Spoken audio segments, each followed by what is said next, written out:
you. Where do I look? Just like, thank you, Scott, for participating on the podcast. How have you been? Good. That's good, that's good. Today I'd like to learn more about you, kind of some of your childhood, and then also like during your school life, work life, and basically where you're at now, basically. Yeah. Oh, good. Let's do it. Yeah. What would be the earliest memory you can remember Earliest growing up? memory. When I was young as a kid, Christmas. Christmas. So I remember being with family when it was good and that, at Dad's, opening up presents and just being a kid. Yeah, that's a good memory.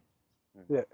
And what were the members of your family that you grew up with? So I grew up with one brother, one sister. Yeah. Mum and dad until the age of maybe 10.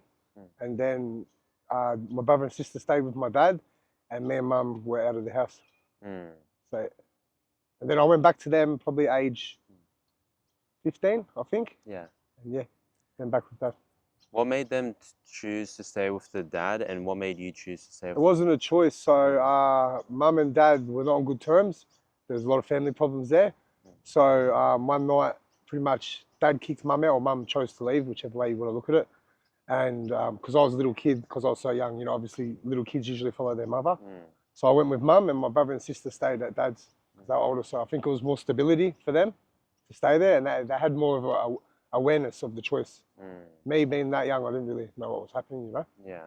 So and then me and mum, initially at the start, we were homeless, and we just went house to house.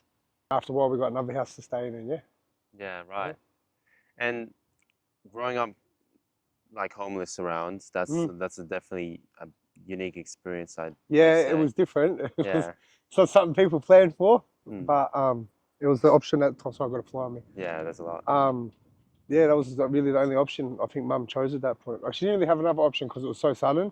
Yeah. Like, I don't know on her end if she was planning to leave and things and that, but no, at the start it was sudden, so we didn't really have a choice. And then it was hard. And because I was young, I didn't know what was going on. I didn't understand it. I didn't fully grasp what was happening. I thought I'd just go back home tomorrow. And then that never comes, you know? Yeah. So And did you like grasp the reality like with your friends who weren't homeless, and you thought it was kind of different, or? No, I didn't. I don't think I had that advanced look on it. I didn't have that sort of mindset to look at it like that. I was only 10. To me, it was just like, why are we sleeping here? Why have we got nowhere to go?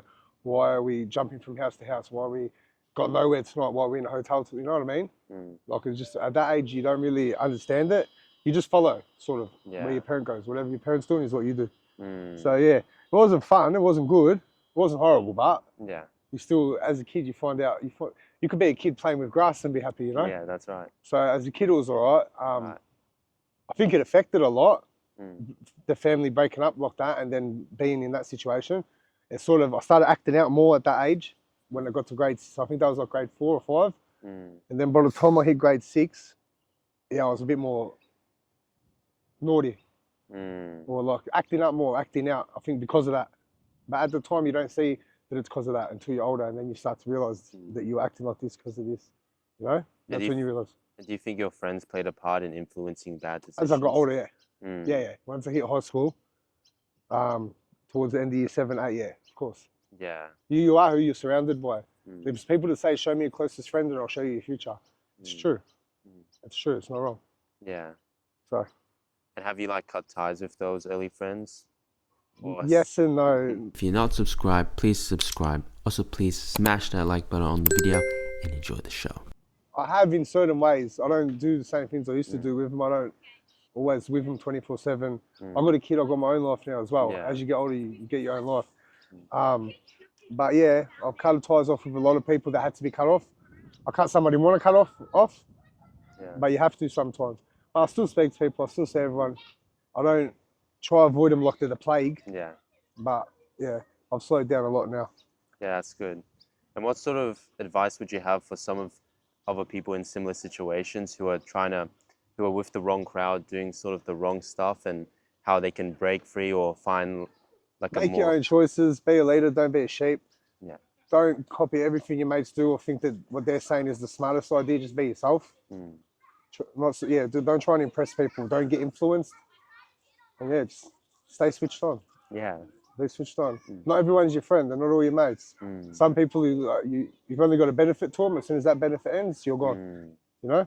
Yeah. So just be careful who you hang around and who you choose to hang around. Yeah. What were the sort of hobbies you had when you were a kid in high school? When I was a kid, hobbies. Look, I liked sport back then still. Yeah. I done kickboxing when I was younger. I liked that. That was good. Normal kid stuff like playing. I always rode pushies, BMXs and that with the boys. We'd always go out to parks and that. It was probably teenage years. Yeah. I was a bit reckless, man. I liked to drink and stuff as well. Like, at a young age, I started young and that. So it was different. It was a different life. Yeah. But some people, like to us, we're in the area, like that was normal. The stuff we were doing is normal. It's not like it's abnormal or it's unheard of or it's rare for people to be doing that. Nah, look, it happens all the time and it's normal. Yeah. And there's people in worse situations doing much worse things. You know, you can still act up but have morals, you know? Yeah. Which is, yeah. So it's normal for us. Yeah. Yeah. And when did you get your first job? First job. I had a long time with no work, man. So my first one, 17, I think. I wasn't working before 17. And then I was at a factory doing the warehousing, which was the worst. I hate being inside. I prefer being outside. To me, being in a factory or like a conveyor setup, something that's so repetitive in the same place all the time, it just becomes miserable. To me, not for everyone, but to me, I felt miserable there. So yeah, I left there and then I started doing concreting. I've done that for another year, year and a half.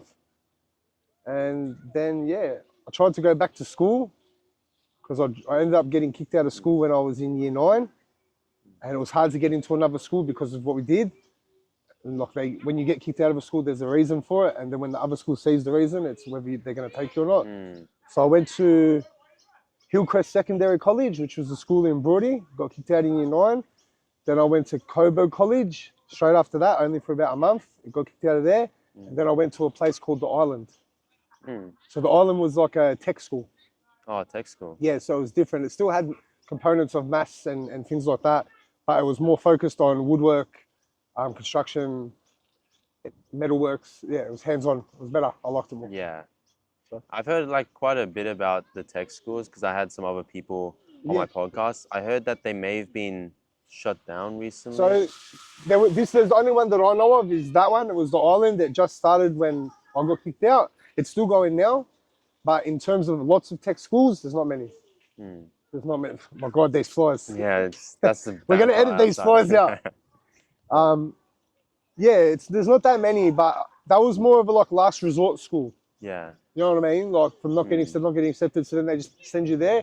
You do 6 months. I think it's a month in each of the classes, and whatever you like, you continue with there for another 6 months, and then that's it, pretty much. Sort of like TAFE, but not the same certificates and that. Yeah. But it's a good start. If you're not going to school and that, it's a way to keep kids in school and see if they have like a liking to that sort of work instead of book work. A lot of kids don't like it. A lot of kids just don't know what they like. It's because they haven't been shown or given a chance to try something they like yet. You know? Yeah. It's the curriculum at school. They think you have to do this, you have to do this, you know, you have to. How many people come out of school or drop out of school and do well off, better off in the future than someone that went to university?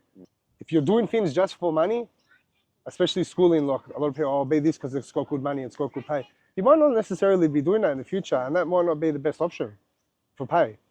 So like you really got to think about what you want to do. Yeah. And with like the AI kind of ramping up with all these different AI is massive. agents, yeah. AI is massive. AI is the future. Anyone that wants to learn AI and learns AI will dominate the future.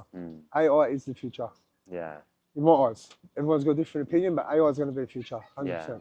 And a lot of these like traditional pathways, since they take so much time, and AI just develops so rapidly. Well, I've been to my GP lately, my doctor, and I had to get him to write a report. And this is how much AI has got influence now. My own doctor, towards the end of the session, sat there, put AI on the computer like ChatGPT, and he's like, write my patient a report stating, and he said what it had to state, and they just print that off and gave it to me. So even doctors are using AIs, and they've got their own systems of AI specifically for GPs. So it's interesting. It's taken over. Yeah.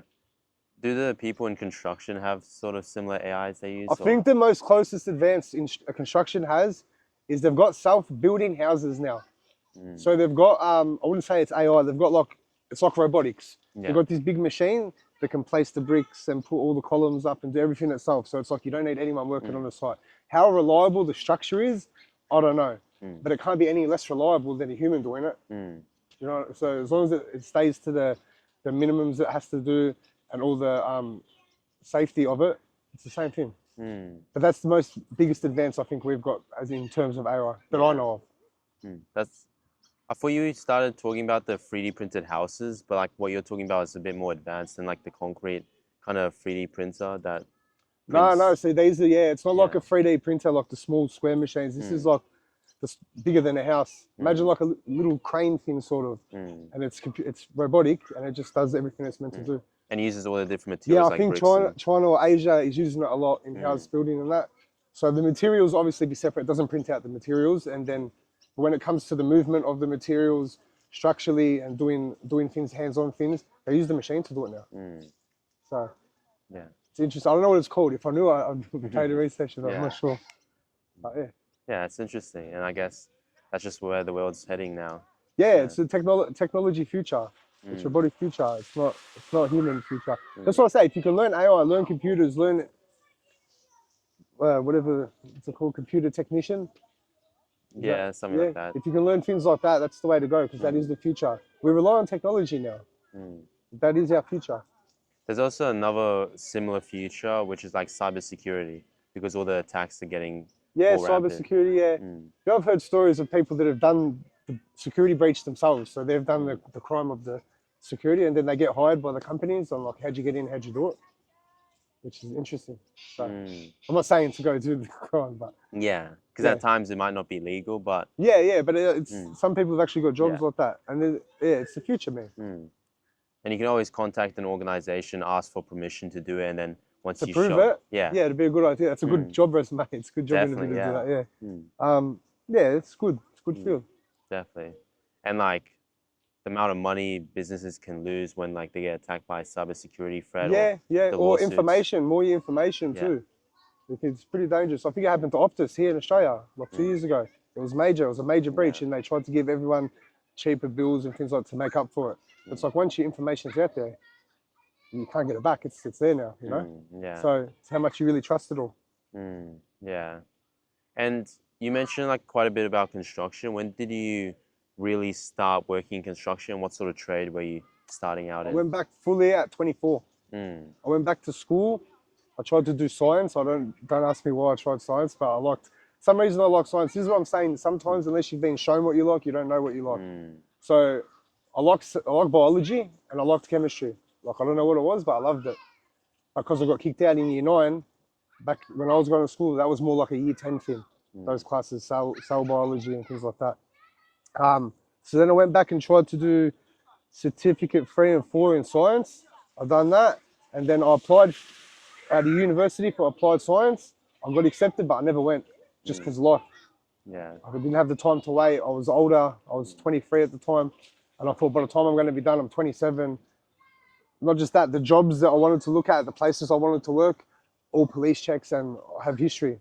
So to me, it was like, I'm going to do all this stuff, come to the end, and there's no guarantee I'm getting a job anyway. Not am I only competing with other people that could be doing good. I'm competing with other people that have a clean history, that don't have this and don't have these other things. Now that I'm older, I realize that doesn't really matter. In the scheme of the world, that sort of stuff doesn't matter. When you're young, you think that it does matter. It's not good to have it. But when it comes to getting jobs, sometimes just because you look good on paper does not mean nothing. You could look the best on paper, but it could be the worst worker they'd ever have. But you could have nothing on paper and learn it quicker than the person who went to school for 7 years, you know? It doesn't matter what it is. Obviously, to doctors and lawyers, different story. But for a lot of other jobs, no, you can be taught there.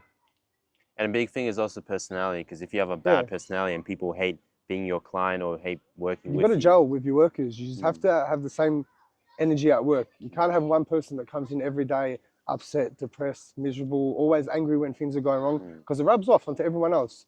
It's infectious. You know what I mean? Your emotions are infectious to the people around you. If you're always upset, people are going to be like, bro, he's always depressed. I don't want to be near him. I don't want to work here. It's doing my head in. Because you're there 8 hours a day. You're there more than you're with your family at work. When you think about it, you're there a lot. So you got to like who you work with, 100%. Definitely, yeah.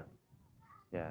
Because, yeah, energy definitely is infectious. Like, it is, yeah. You are who you surround yourself with, but also you get influenced by the sorts of characters in your life. 100%, yeah. Nice. So, you mentioned going back for like around 24 for construction. Yeah. So after science. Yeah, I went back there after that. I started doing. That was when I started getting paid properly. I've done a lot of EBA stuff, which is like union. That was good money. Probably the best money that we could ever get was in companies that were EBA. And then I learned how to do paving. Then I've done suspended slabs, which is like high-rise towers or even houses. High-end residential houses. I've built houses from scratch to finish, but not just the concrete. I've done like the formwork, the steel, everything to do with it. And then I went to be at Curby.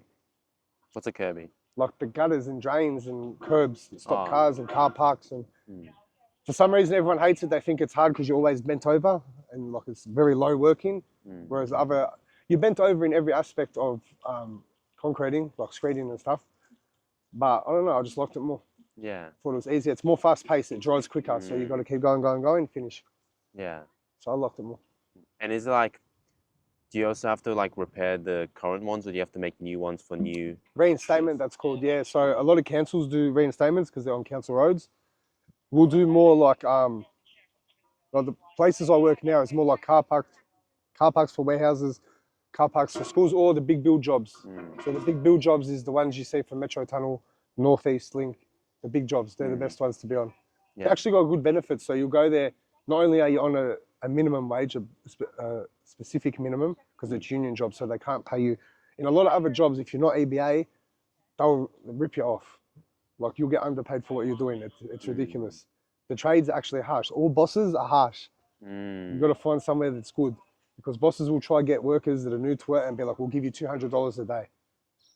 Yeah. On ABN. Most people think, oh, you know, if I was working at the age of, let's say 17, 16, I'll be on $18 an hour. That only works out to what? $200 a day after tax. So they'll think they're earning a lot.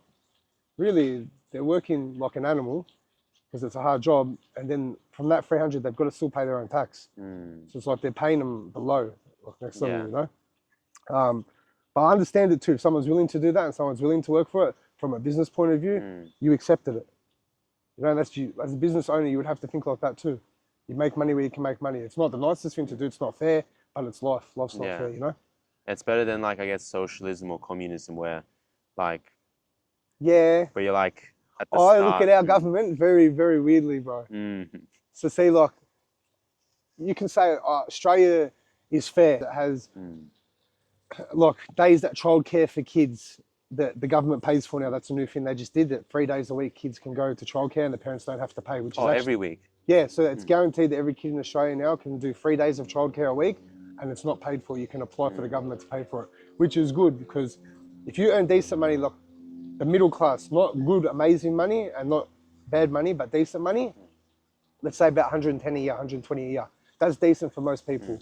That's more than your average. Your average, I think, is 80,000 or something. And you're sending your kid to childcare and you can't apply for all these things before they made this law. You can't apply for government assistance or help for it. It was costing you $150 a day if you haven't got subsidy. So if you're on someone that earns $2.5 grand a week, $750 from that, take food away, take your rent away, you can't live. Yeah. So our government is shocking. I don't think it's fair here. I don't think the tax system is fair. The tax is ridiculous. Like per year, I'll pay 45, 50,000 tax nearly, and I get back $4 grand. It's like, I don't even get to choose what my money gets spent on. And another thing that sucks is we have the biggest like deposits of oil, biggest deposits of natural like... Yeah, but they'd rather buy it off international. I think it's politics. It's more politics as well. And like none of these companies that are international companies mining our materials, selling it overseas for billions. No, it's back to us. They get zero tax. Do you know why? Because the production to do it. Because there's different laws when it comes to wages and things like that. So in Australia, we have minimum wage. There's a certain wage you have to be paid no matter what. Even if it's the lowest paying job in Australia, there's a bare minimum. After that, it's illegal. A lot of other countries don't have that. So the wage can be a lot less. So production is better for them. You know, I think that's why they offshore a lot of stuff. Yeah. But also we have like companies that are mining like in the middle of our country, mining like our resources. That and was stuff. a big thing too. The mining boom was big in construction. Yeah. That was in Western Australia. That's still going, but that's not as big now. That's slowed down a lot. So, yeah. And then these companies pays like zero tax because they basically... Because they're in the bracket where it's above, it works out better for them. So I feel like the middle class is made to be stuck in the middle class. So if you earn anywhere from 80 to 125 grand or 130 grand a year, that class is the hardest class to live in. The one that's a bit less, you get a lot of help from the government. A lot of people in that class, low income earners, they get concessions, they get things like this. Yeah, they need it. Yeah, that might be the only job you can find, and it's a good idea to have that as a, like, we're a good country. Yeah, we're a good country for that. But when you put yourself up to the middle class, if you're on the lower edge of it, so let's say 85, 90 grand, now everything costs you full price. You got no subsidies, but you're still not making enough to get past living. You're just working to pay your life. Yeah. You know? So it's, And another thing I look at is I look at other places like the state of Alaska where they have other international companies that mine their oil in Alaska, the state of America. And the amount of tax that the companies pay for mining their oil, the government gives back to every resident of Alaska around 1,000, couple hundred. Oh, yeah? From the taxes from the oil, because they That's say good. the oil belongs to the people. Yeah, that's good. Even like children, they're part of like the residents thing. And it's just amazing to see how much a country can benefit if it actually like kind of Cares about the people? Yeah, and like taxes its own resources rather than subsidizing international companies. So paying them to come here, steal our resources, they sell it for tons of money, and or give sell us it back to us for more. And sell it back to us, So it's just... Sometimes I feel like it's just whoever's on top with the most power, like, designs it so that them and their mates make more. Or it's an easier way for them to do it.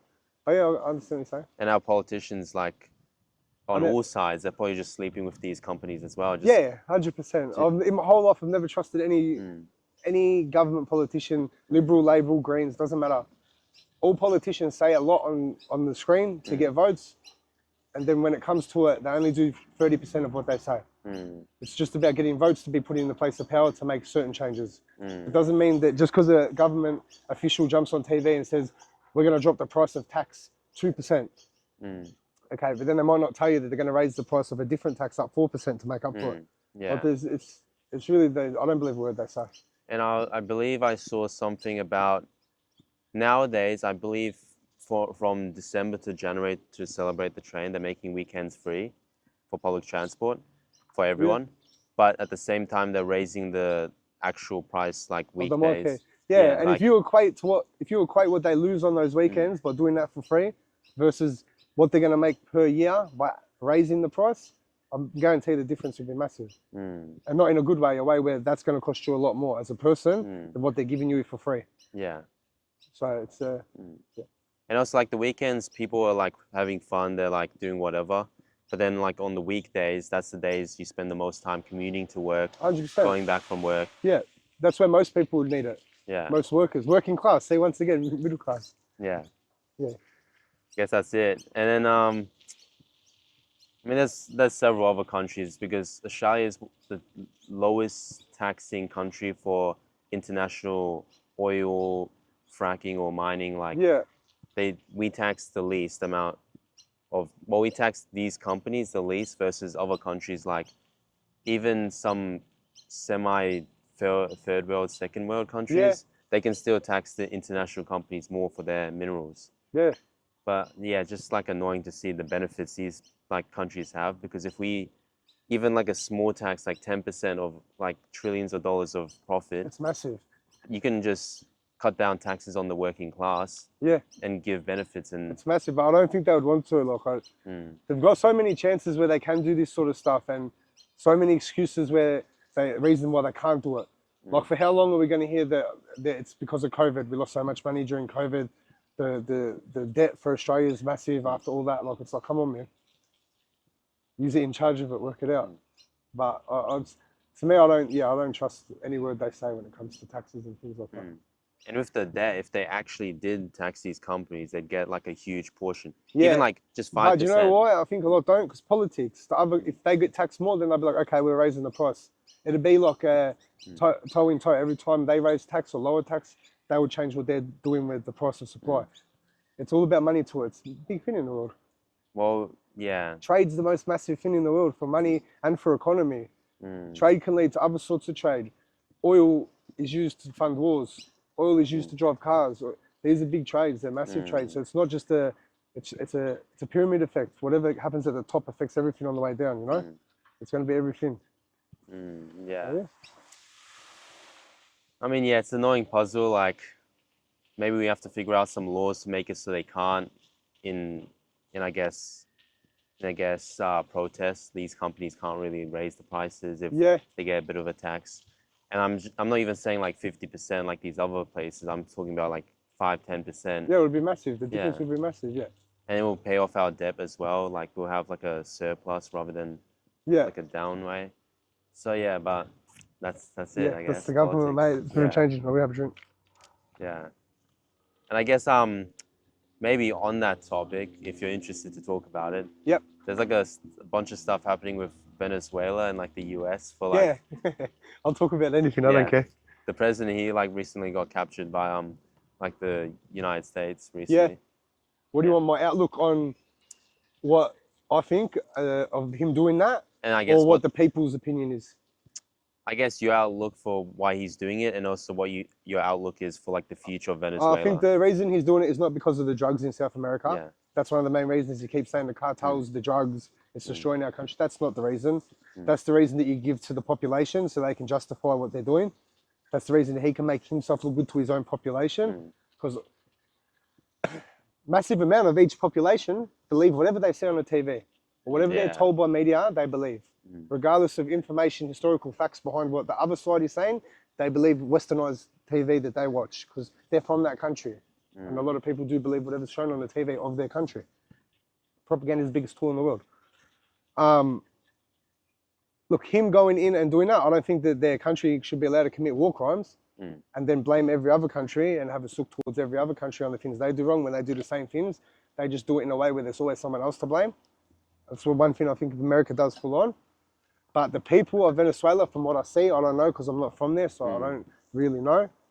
From what I see, they seem happier because it was like a dictatorship. So like certain citizens would be happy. There'd be probably a percentage of the population that's happy it's happened and he's been taken. There'll be another percentage that backs him fully and, you know, looks at it as it's war. But I do not think it is about the cartels. I think it's about the oil they had. I think he's taken oil so that it's a strategic move politically because China and Russia both have an interest in Venezuela, in oil, because they're the biggest supplier of oil in the Western Hemisphere. So I think what America's doing is repowering itself with things that you need to be powerful, like oil, by doing this. Like they've taken oil tankers.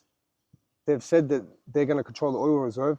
It's obvious what they're doing. Just a lot of people watching and be like, no, it's not that. It's the cartels.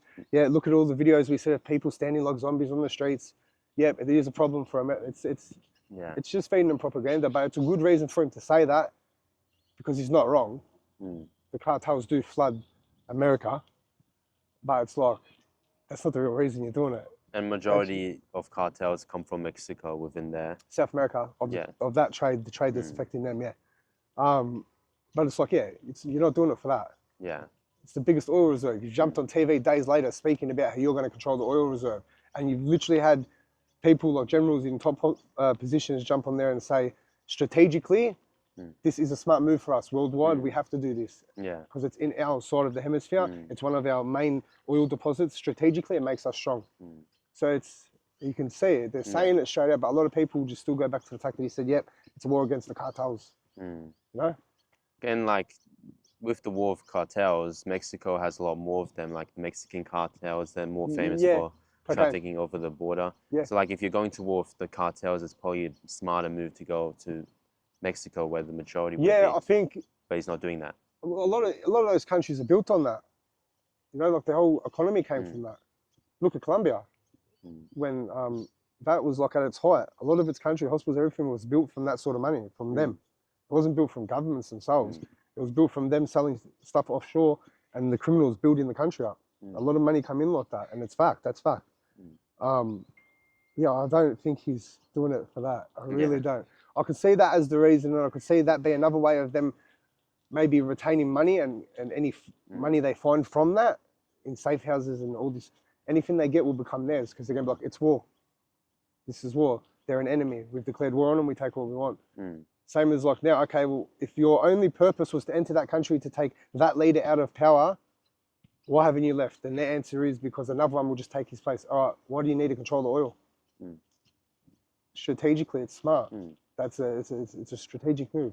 And like they wouldn't. I feel like all the world's preparing for a proper war. They're all getting ready for a massive war. I mean, there's already 2 right now happening. There's massive. There's heaps. There's heaps of them. Oh no, 2 big ones, but there's a lot like in Africa and other places they don't talk it's pretty much all the ones it is. Just the big powerhouse countries aren't directly involved with each other yet. They're using proxies to be involved with each other.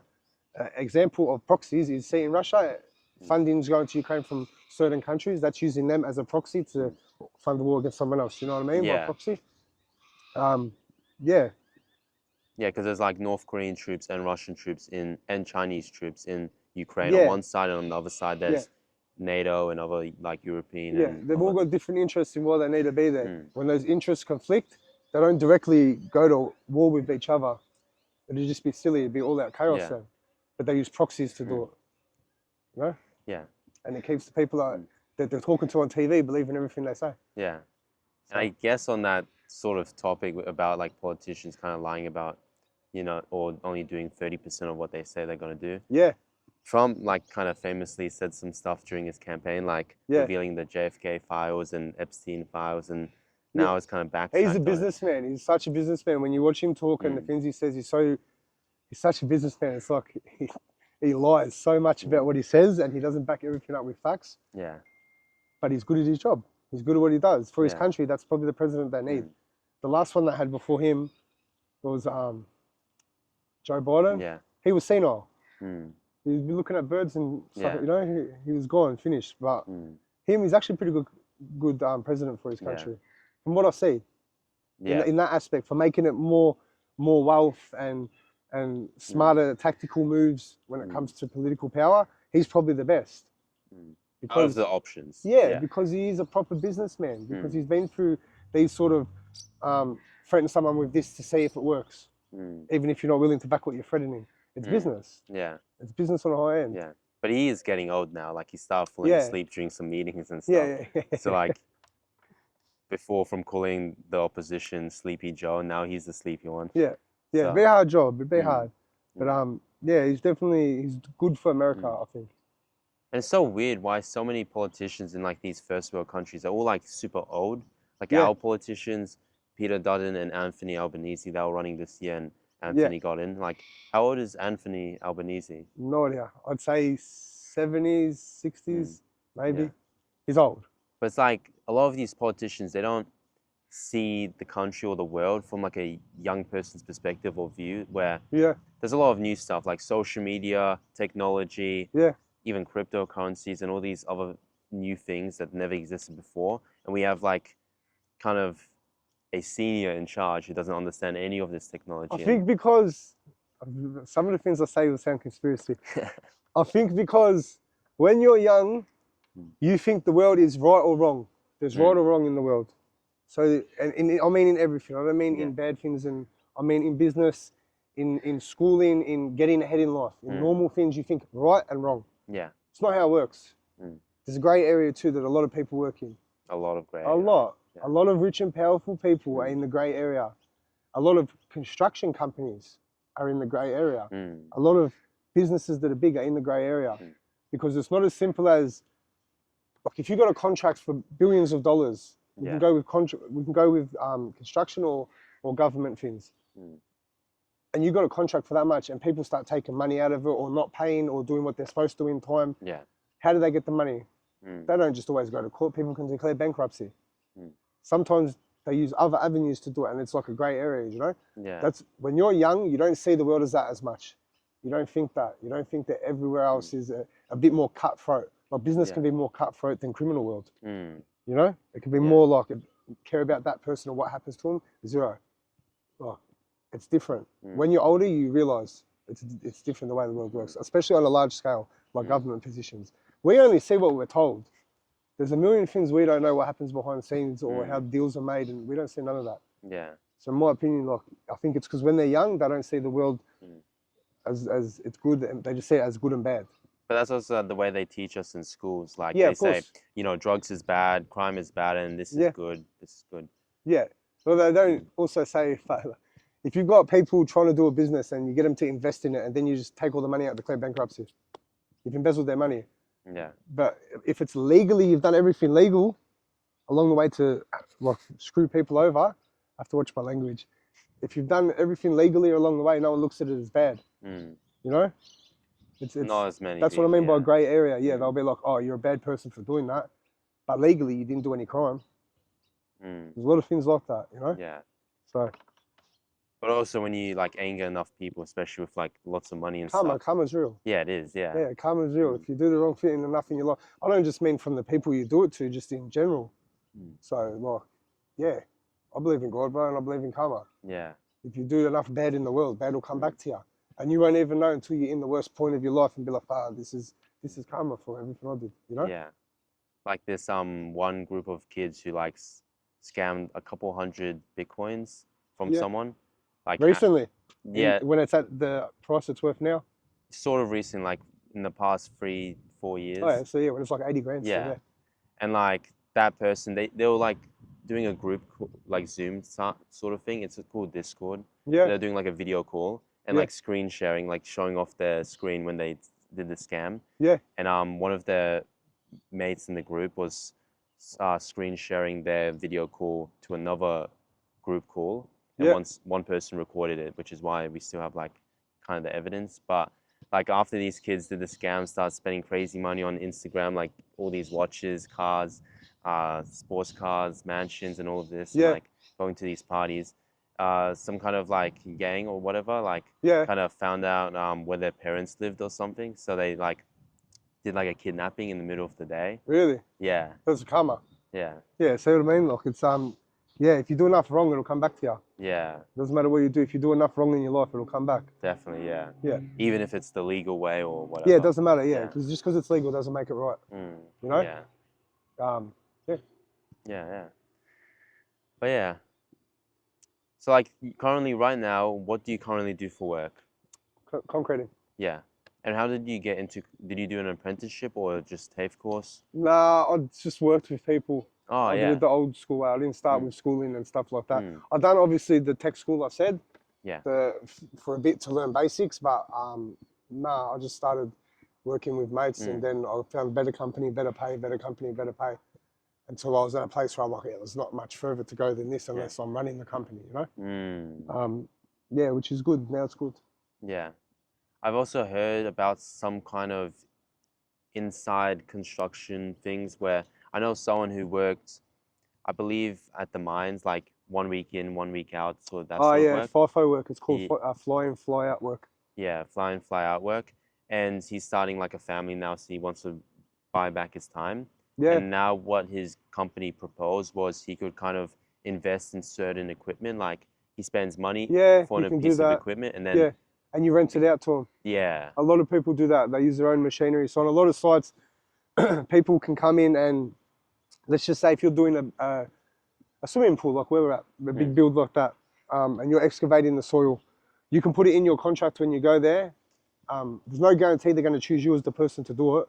But you can put using your machines in the contract, and if they're all up to safety standard and been checked and everything's tagged, you can use your machine, and then you'll be paying for your wage when you're there.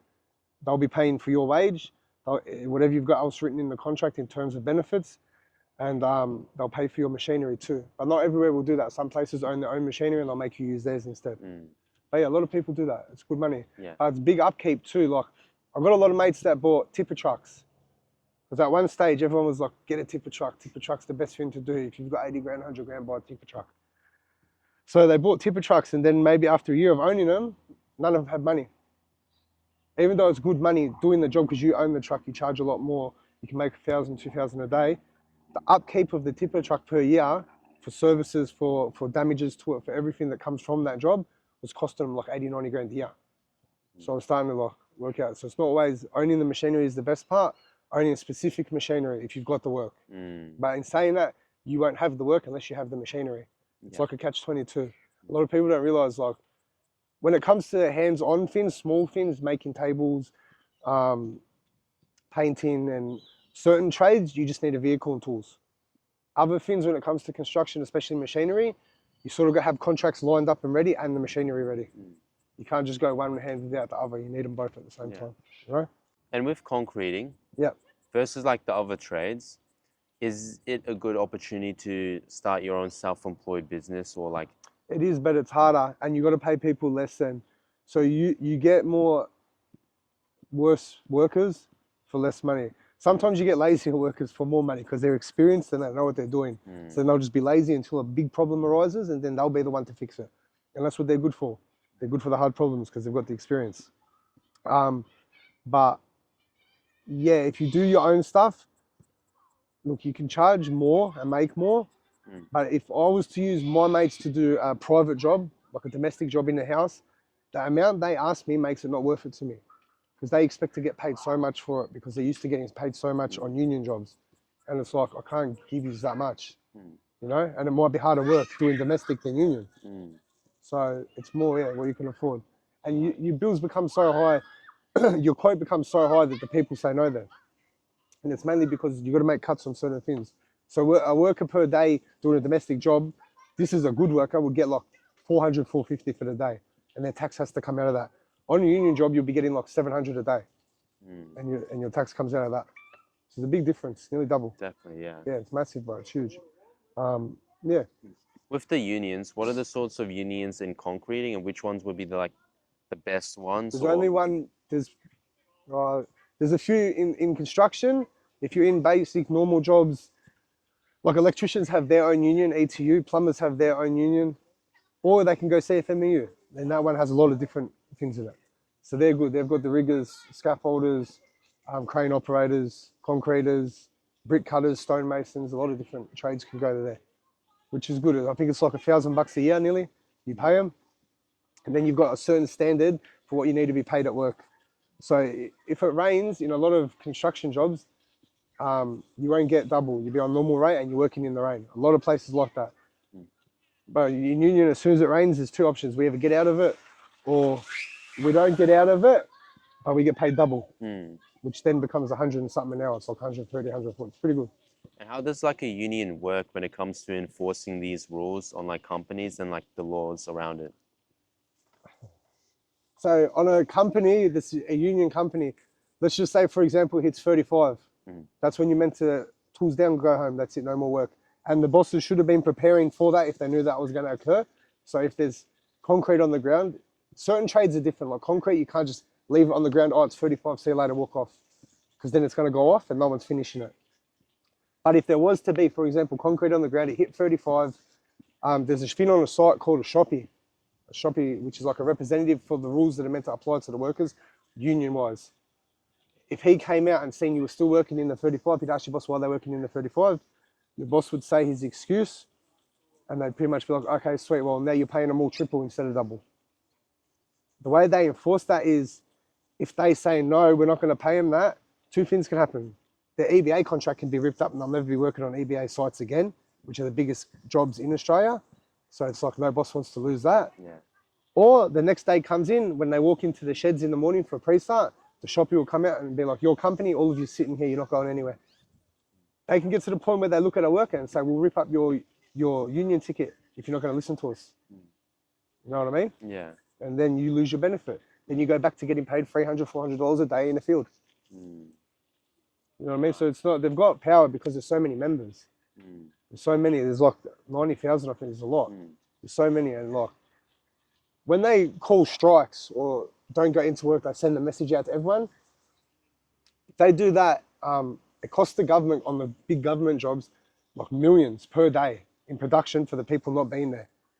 So if they want to say raise our wage by 4% or 3%, and there's a bit of like anger between each other, we're not doing it, we are doing it, the union's pushing for it and the government saying no, they can just put everyone at home for 3 days and cost the government hundreds of millions on their jobs. And the government will be like, oh, sweet, instead of losing 400, 500 million from them not coming in for a week. We're going to lose 200 million a year by raising it 5% on their wage. Let's just give them it, you know? So it becomes a power thing. Without that, bro, people will be dropping dead from no water on sites, no toilets on. Like, there's a lot they do that they need to do. Yeah. Because a lot of people cut corners and don't care about life. It's not just that, it's about safety too. They're good for safety. I've been on sites before where I worked on double-story houses, triple-story houses where we had no rails. We just put planks of wood from one part of the building to the other part and walk across the plank. If you drop from that, it's 6-7 meters high, you can die. A lot of people are like, oh, it's not that high. I think it's like 60% of deaths on work sites happen from 3 meters or under, falls. And this was like second story, third story, with no safety, just walking across wood. Over avoid, so that's like a big opening on the second and third floor. Right. So the union's good for safety, man. For the workers' safety and for money. There's a lot of these new kind of movements around with like, mostly like young men. Yeah. Where with construction sites and stuff, they might sneak in when there's like no one working. Yeah. And they might do stuff like parkour, like from the top of the buildings between each other, but Go without the hard. plank. Yeah. You do you. If you're good enough to do it without dying, do it. Yeah. But no, I've seen things like that. I'll never try that in my life. Yeah. Yeah. And like with your sites, do you have like a problem with teenagers trying to sneak in the site? Not so much. You might, in certain areas, you might have some people that try to do stupid stuff like steal from the cars and that. Or well, that happens a lot, or steal tools that you leave behind. Not really. They tell you not to do anything at pre-start. So if people come in and try to talk to you, tell them to call this number. If people are doing stupid stuff, don't get involved. You can call police, whatever. But we work in construction. If someone's trying to take something from my car at work or not at work, I'll go out to them. It's not a problem. Not really, no. Yeah. Car theft, tools from car theft happens a lot. Right. And a lot of people don't see it because you're working in the site. So it could just be someone walking the streets and see the cars open or there's tools in the back and take it. That happens a lot, but not so much running into the sites and trying to jump from it because people will grab them there. Yeah. At certain sites, I don't know, some sites might be a bit more by the book and not touch them and things like that, but no, someone ran into the site that I'm working on, but tell them get off the site. And then if they're a smart ass back, obviously there's a problem. Yeah. It can be a bit brutal, bro. It can Construction, be, yeah, it's construction. Yeah. And like when it becomes nighttime, when you finish your shift, you kind of leave a lot of stuff behind. Everything gets put back on trucks. Machinery will get locked. People will steal a lot, man. They won't just steal tools. Yeah. People have come in and taken big tractors and machines and driven them down roads and taken them. Yeah. It's a big business in it for them. But no, everything gets locked. Most things get locked. The stuff that you don't really care about, you could hide somewhere on the site. And the stuff that you don't care about is going to be wheelbarrows, rakes, shovels, like normal cheap things. But the expensive stuff, no way. Yeah. They got containers and that too, usually. Freight containers with locks, padded locks and that, and they just put everything in there. So. And do you also have to lock up the site with like a fence or gate? Yeah, but it's just like a padlock. Someone could just easily like push it and move and squeeze through. Yeah. So it's not a foolproof plan, but a lot of people don't. A lot of it's locked. It makes it too hard for people. It's a deterrent. It makes it too hard. There's cameras. Some sites have dogs. Not many, but yeah. There's still a lot of safety around not having theft happen, but it's impossible to make sure it never happens. Yeah. Some people are not going to care if there's cameras or locks and just come in and bolt cut it and take it, you know? Yeah. But yeah, the harder you make it, the less they want to do it. It's like having an alarm system on your house or cameras. If someone walks up to your front door to steal rob from your house and a spotlight comes on, even though it's not you turning it on, it's just a spotlight, it's a deterrent. Same as the sites with the locks and yeah. Yeah. So like with concreting, do you recommend young people to get into concreting as like a good career path? No. Stay in school. Finish school. Yeah. First off, finish school before anything. Then if you want to go into it, go into it. Like if you like it and it's good, yes, there's good money to be made. But if you put your time and attention into anything, and try to get to the highest position of it and then start your own company of it or whatever it is, that'll work for you. Whatever works for you, whatever you're interested in, whatever you like doing as a job, do that. Because you're going to be there for the rest of your life. You're going to be working for a long time. Unless you make it early and you want to retire, you're going to be working for a long time. So you have to sort of like what you're doing. Yeah. You can't sit there and work in a factory if being around factory walls and the same place every day bores you. You'll become depressed. What's more important, you don't, so a lot of people work to live or live to work. I work to live. I don't live to work. I will take days off. I will celebrate holidays. I care more about that than going to work every single day, making sure I never ever miss a day, work 6-7 days a week, choose work over my kids. And a lot of people do that. A lot of people choose work over their families. A lot of people don't have an option to do that. Some have to do that because of bills and because living's not easy, because Australia is expensive to live.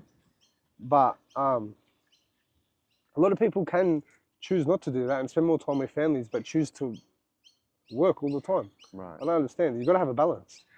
You've got to balance it. You can't just, your whole life spend like that. Yeah.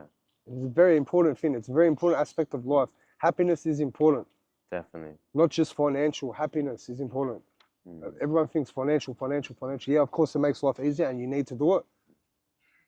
But you got to have a balance. You can't neglect traveling and, it sounds weird, you can't neglect traveling and spiritualness and all these other aspects of life just for finance and work, for financial and work. You got to have a balance for everything. Because the only way you're going to become the most you can be is by having a balance. If you just focus on one thing, other things will get affected because of that. And they're important. You don't realize that at certain ages, but as you get older, like everything's important. For me, family time. Yeah. More kid. And with like the balance, money, it comes and goes, but like your life just goes. Yeah, like money comes and goes. And you can be, one day you can have hundreds of thousands or millions of dollars saving. 6 months later, you can have $0. It happens to a lot of people. Yeah, definitely. But you can't stop trying, you can't stop hustling. A lot of people will get knocked down once or they'll lose everything. They'll get depressed about it and they'll stay stuck in this depression of it. I had this, I used to do this, I used to have this. You can't look back on the past. You're judging yourself against the past, you'll stay there. You can't think about what you did, what you had. How did you do it? How did you get to whatever you had? What were you doing? Are you happy doing that again? Go hard. But if you just sit there and say, at this point in my life, I used to do so good, and a lot of people do that. As you go older, you see a lot of people with regret like that. Especially ones that have done stupid stuff in life. Or have done well in life in the wrong ways, or done well in life in different ways. They say, I used to do this, I used to have this, I used to run around like okay, do you want to keep living in the past? Move on. You know, you gotta look forward. Yeah. It's the same way it can go down in 6 months. In 6 months, you can be at the highest position you've ever been in. Definitely. In all ways, in work, in financial, in anything. You can never see the future, man. Yeah. So. I've seen a lot of videos recently in different trades where people have used, I believe, action cameras or even maybe their phone or whatever. Like they have like a special strap thing that connects, like that holds the camera. And they've been making like point of view videos while doing construction. On sites? Yeah. Yeah, so a lot of them do that. My old boss used to do that on domestic. That's for advertising their company. It's a good idea. It looks good. A lot of the big contracts do that too. The road builds and the tunnels and that. They'll send things out over drones and that. Yeah, it's good. It's a good idea. Would you ever start like your personal page of where you're just doing concreting, Scott's concreting? Yeah, I would. Once I do it, if I started, I would. Yeah. For me right now, I don't feel like. The problem with concreting is something goes wrong on a decent pour. The cost to fix it is massive. Yeah, the profits can be massive too, but the cost to fix it based off, and it's over bad, like stupid things. It could be someone who's meant to know what they're doing and they stuffed up because they didn't really know what they were doing. They've just cost you thousands of dollars.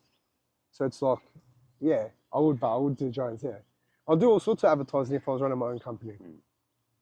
Yeah, I don't think I'd do the old fashioned ways where people used to put it in classifieds in the newspaper and letterboxes, and cause like I said before, that's not our world anymore. Yeah. You can't. The advertising doesn't come from that.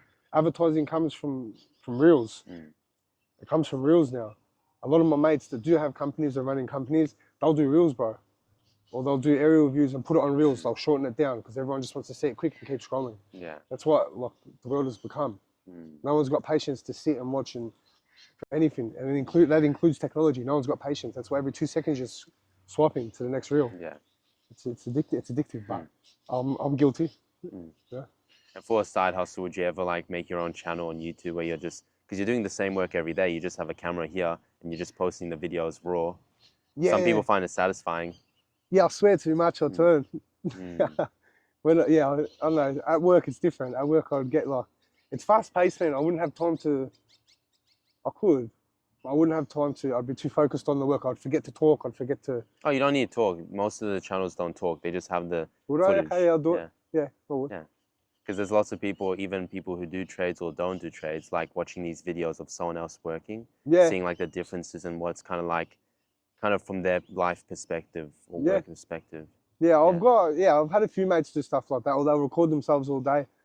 Yeah, I've just never done it. Yeah. I would, but Yeah. and if it makes me money, even better. Yeah. You know. You currently have like a pet dog Yes. and a pretty well trained dog. Yeah, he's decent. Yeah. I've had more well trained than him, but he's good. Oh yeah. Yeah, he sits, stays, shakes. Mm. I've had other dogs that are a bit more. I took him to like obedience school and stuff like that. That was good. I did that because that was when my daughter was born, and I was worried about having that dog near my daughter. So I trained him from young, you know, and then I put him into more intense training because I was having a kid. And how did you train it? So I took him to puppy school first. That's for basics: sit, follow, come, recall. It's a lot of hand movements and stuff, man. Like it's food as well. It's treats, and then it's them knowing there's different stages. At the start, every time they do something good, they're getting a treat, and like they follow the treat. So if you're moving your hand like this, a dog will always look at the food, you know. So the first time you're teaching them to sit and you're saying the word sit, a dog doesn't know what you're saying. A dog's got no idea. Even humans, people, kids, the first time you say something, before they learn how to speak, how do they know what you're saying? They have to be taught. So you could teach your dog. We used to lift the food above its head, but above and behind. So when the dog looks up like this, it has no choice but to sit because of its body, the way it's shaped. So that's one way. That's how you start. And then every time it does it, it gets the food and it starts to remember, oh, okay, so if I'm in this position, I'll get the food. And then they teach you each step, you know, recalls. Then they'll start adding distractions in. So they might get a dog's favorite toy, or they'll ask you to tell it to sit with no food and they'll hold the food. And they'll see if the dog's really listening to you or it's just watching the food.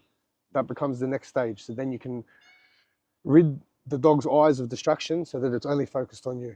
And then after that, it gets way more technical. Then it becomes like they can't walk past you. They have to stay on the side. They have to go in the middle. Like, then it becomes more. My last dog was like that, but that dog I lost. Dog was taken. Really? Yeah, so they made laws years ago in Australia for dangerous breed dogs, and certain dogs got put on the list. There was a big petition that ended it and stopped them from taking people's dogs, but there was a good 2-year period where they went around, they were taking everyone that had pit bulls or dogo dogs, like real big ones. They were taking them off them, and the way they judge it is obviously appearance, people calling up, but they'd also measure the dog's neck against the skull and things like this. And if it had a certain size difference, it would fall into that category. So when that first happened, they came around to a lot of people's houses with police, with warrants, with seizure warrants, and they took everyone's dogs. And then certain people would fight in court to get them back and all this other thing. Then a petition was made, a lot of people signed it, and they got rid of that law where they can just come and take it. But by that point, thousands of people's dogs had been taken to the pound, held there. People lost money changing everything they asked you to do to have that dog, because at the start they'd say it needs to be in a 10 square meter cage with a concrete base and a drainage system. It needs to have a fluoro collar on it so that everyone else in society knows this is a dangerous breed dog. It needs to have signage all over the house. It needs to have 7-foot fences around the property. This is expensive. This is expensive to do. Doing one fence line can cost you $7,000. So imagine doing 3 fence lines. It's ridiculous, bro, because some people's dogs were not vicious at all. Like yours? Yeah, he was good. Oh, that one was bad. The one I have now is good, and the one that was experienced with training was good. The one I had before that, when those laws come out, he wasn't bad to people. He just had the potential in him to be bad. Yeah, but he wasn't bad to people. It was more like birds and animals and things like that. But yeah, they come around, they took everyone's, and then there was a petition. It got reversed because of that. Not fully reversed, but in a big way it was reversed, where it wasn't so enforced. Yeah, and then that dog was taken. I lost him. I got real angry when they took him, and I called the council, and then I got arrested because I threatened the council, and yeah, lost him. They put him down. And with the dog in puppy school, was that a dangerous breed or was it not? It was, yeah. So that was a pit bull as well. That's what they consider a restricted breed. Well, I remember getting questioned by the person in dog school when I brought him as a pup there. Because anyone with common sense knows it's not a dog that's dangerous, it's the owner. If the owner teaches the dog to be dangerous, the dog will be dangerous. If the owner teaches the dog to be kid-friendly, it'll be kid-friendly. If they teach it to be lazy and a sook, it'll be lazy and a sook. You know what I mean?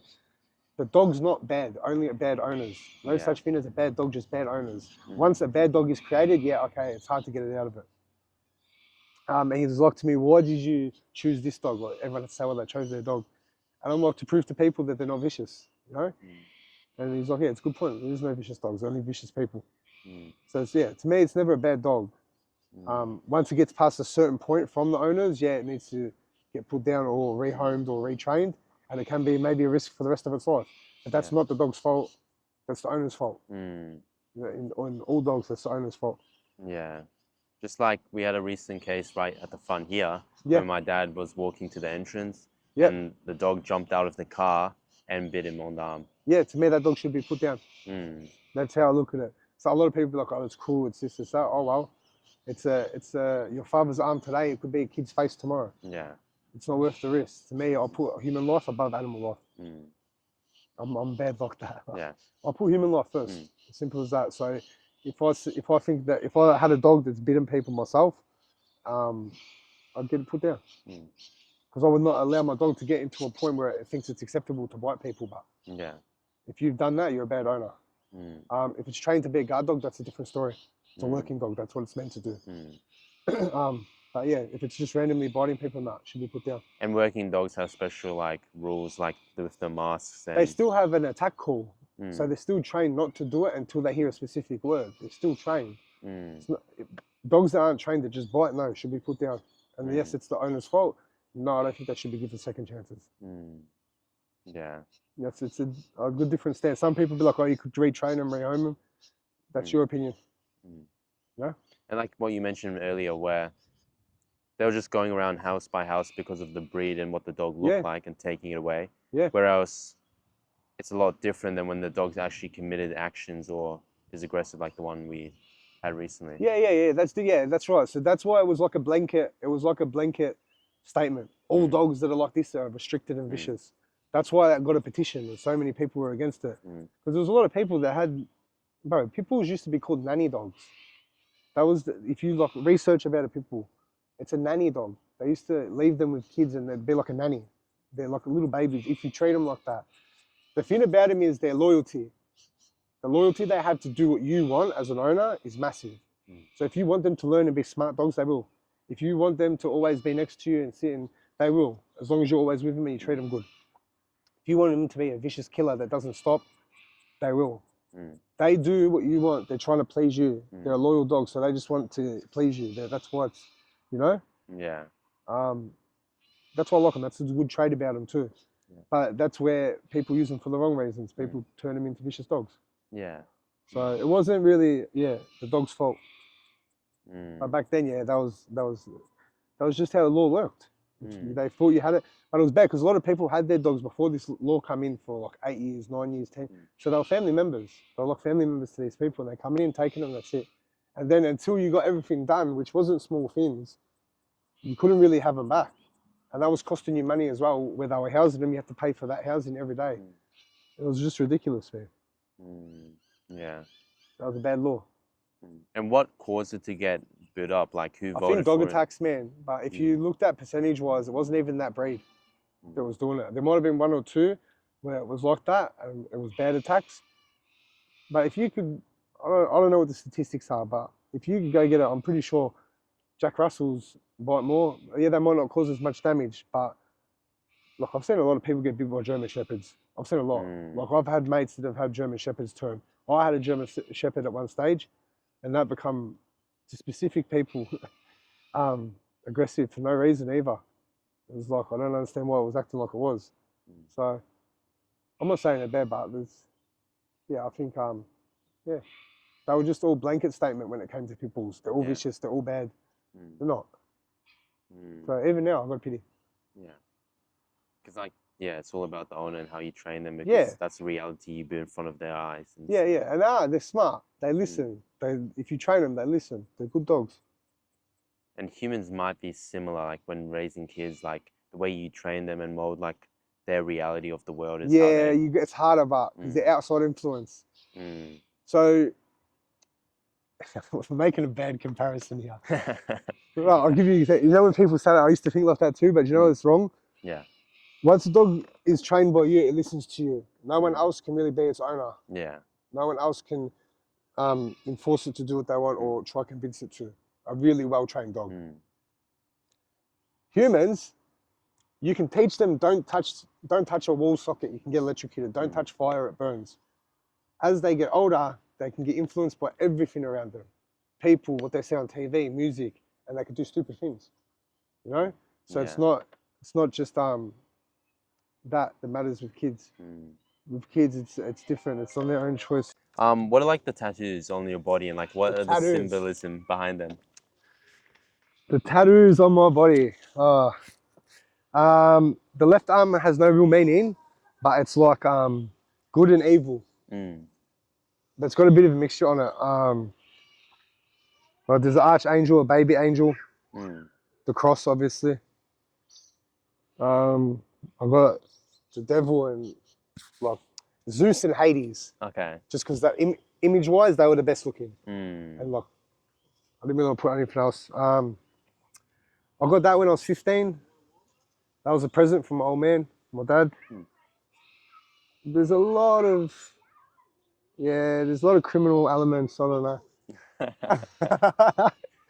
The only one with proper meaning is probably the one on my neck, which was a flower that's on fire, and then a flower dying with. It's meant to be like a blue flame, but obviously it's black and white. That was like to. That was that was like when love's burning, love. It looks nice like a flower. It's like beautiful. Yeah, but then there can also be a fire that kills it. So love's good when it's burning, but when it's not burning properly, it's dead. That's like because of relationships and things like that. Yeah. You know, that was a spur of the moment tattoo, bro. Yeah. I was on holidays. I think I was in Turkey, and I was like, you know what? I was in this mood where I'm like, you know what? I'm gonna get this tattoo because it has meaning. Yeah. And I went and got both sides, and then I got the back of my head too, wings. But when I went to the shop, because it was late, there wasn't many tattoos there. And I was like, I'm getting it today. I have to get this. So I walked in and I'm like, yeah, give me this and this. And on the back, I want wings like this. The lady's like, I'm not really good at that, you know? And I'm like, I don't care, get it done. Like, do it. Worst choice I ever made. I come out, I remember going back like, oh, yeah, I hope it looks good. And because it's on my head. So it's visual. Everyone's going to see it all the time there. And I remember looking at it and taking a photo and being like, oh my God, I've got chicken wings on my head. It looked like chicken wings. Like it actually looked like little chicken wings. And I was like, oh God. So as soon as I come back to Melbourne, which was like 2 weeks later, I walked into my tattooist and I'm like, bro, look at the back of my head. And he looked at it and he's like, what the hell's that? And I'm like, cover it up now. Do whatever you want on top. I don't care. Make it look better. So they fixed it. So I had to get it tattooed twice. I had laser on my arm to have tattoos removed and then get redone again. I got my torso here. That sucked. That was so painful. Yeah, I don't know. I just liked it. I liked the pain. Yeah. A lot of people don't. It's hard to explain too. Like, you get more and more used to it, and it feels. It's good when you've been through a lot of stuff sometimes, and it's hurting, or you want to quit something. You think like, I've had worse pain than this. I've had worse times in my life. Well, I can't quit now. I just finish it. I want to be covered. Definitely, yeah. Yeah. I think I got it from my dad in that growing up as well. Because my dad's covered both arms, both legs, chest, back. My sister's got a lot. Like, so I think it was just normal in family. Like, we've all got them. And it's Australia. Yeah. We're Aussies. You know? It's normal for us. With the tattoo artist, is it kind of like similar with barbers where you don't want to like kind of cheat? Yeah. Yeah. Yeah, 100%. You want to stay with one that's good. So when I got this sleeve done was like pretty quick. I went to court before that and I got a lot of money back at court. So I was surprised to get it too. I won court and I had to give money back to my dad, the cops. once they gave that back, I'm pretty much like, I'm getting my tattoos done now. You know, because I had it, then I lost it. I'm like, I was going to start my tattoos. And then, yeah, I went 1 week after another. Week, and just got done. Yeah. Yeah. Some parts suck. Like torso. Anywhere on your torso, you want to give up. Kills. It's like a hot knife. Oh, yeah. Yeah, yeah.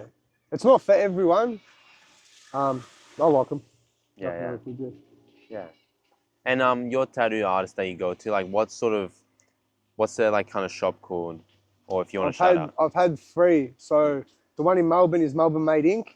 That's the best shop, I reckon. Melbourne Made and Victims of Ink. So my right arm, my left arm and right arm is Victims of Ink, and Melbourne Made is my left leg. Back of my head is Turkey. Sorry, my leg is Turkey, and parts of my head is Turkey and Italy. I went to. So I went to all different. Every time I went on a holiday, I felt like I needed a tattoo. I was weird. Yeah. It was very weird. I've done 2 days in a row in Turkey. This is an interesting story. I've done 2 days in a row at Turkey, 12 hours and 12 hours, day after day. And I was in Turkey to get my teeth done as well. So I had screws put in my mouth. I had surgery done on my bone in my cheek because I had bone that was getting lost, smaller. And I had to do that to put the screw in. So I had this major mouth surgery. And then I decided, you know what I'm going to do to recover? I'm going to go get tattooed for the next 12 hours, which was the worst idea. Because I think, like, you know, if you do a lot of surgery or, like, tattooing, it feels like your immune system is destroyed. Yeah. You feel exhausted, like your immune system is down. Like, I don't know, that's just how it felt for me. Yeah, so I done my first 12 hours, which was good. Left, went to the hotel, fell asleep, woke up, and went back to do another 12 hours. But it was on the same leg. So all the tattooing from the day before was like raised and sore, red raw. It killed. So as soon as the gun touches it the second day, it's like intense. It's like the 10-hour period from the day before, which is painful. And I remember getting there and going, I can't handle this. Do you reckon I'm going to make the whole day? And I didn't know this. In Turkey, they've got a service that'll come out and they'll give you an injections, not just one, like multiple. And it's pretty much what they give people before surgeries. So you don't feel nothing. So I'm like, you know what, get it. It's not going to cost that much, bring it in. Now I thought it'd be one needle and it wasn't. So it's a proper needle like that big and they come in and they go like spot by spot for a 10-cent piece. Yeah. So every needle does a 10-cent piece worth of numbing. So I have to get like 30 needles through my leg. But then for the next probably 15 hours, I couldn't feel nothing. Which was good, felt nothing. How did it feel to walk? Oh, it was weird. Yeah, it was weird. It didn't feel right. It felt abnormal. But in pain-wise, no, you couldn't feel a thing. But not every country does stuff like that. Right. Like when I was here in Australia, all of it you just have to sit through. You can use numbing cream, but it's no point. And like for the single tattoo, it took 12 hours, like at the That table. was for half of my leg. So 24 hours done half. For my left was 40 plus hours for my left arm. I'm going to be, I think we spent like 25, 30 grand on tattoos. But a lot of people go Bali and a lot of people go Thailand and get it all done in a couple sessions. But they've got I've got a lot of images. Yeah. They've got like one face here, and a lot of background. I tried to get images, and not much background. But they'll get big ones. Well, to be honest, you know how many people, especially mates I've got, that'll show me their tattoos and be like, bro, I got my whole back done in Bali. I'll look and I'll be like, yeah, it looks shithouse. Like, it looks shocking, bro. Pay for quality. Or you might have some over there that are good, that are a bit cheaper with their own little shops. But a lot of the big shops in Bali that are like advertised all over Facebook and shit, the price isn't that different than Melbourne.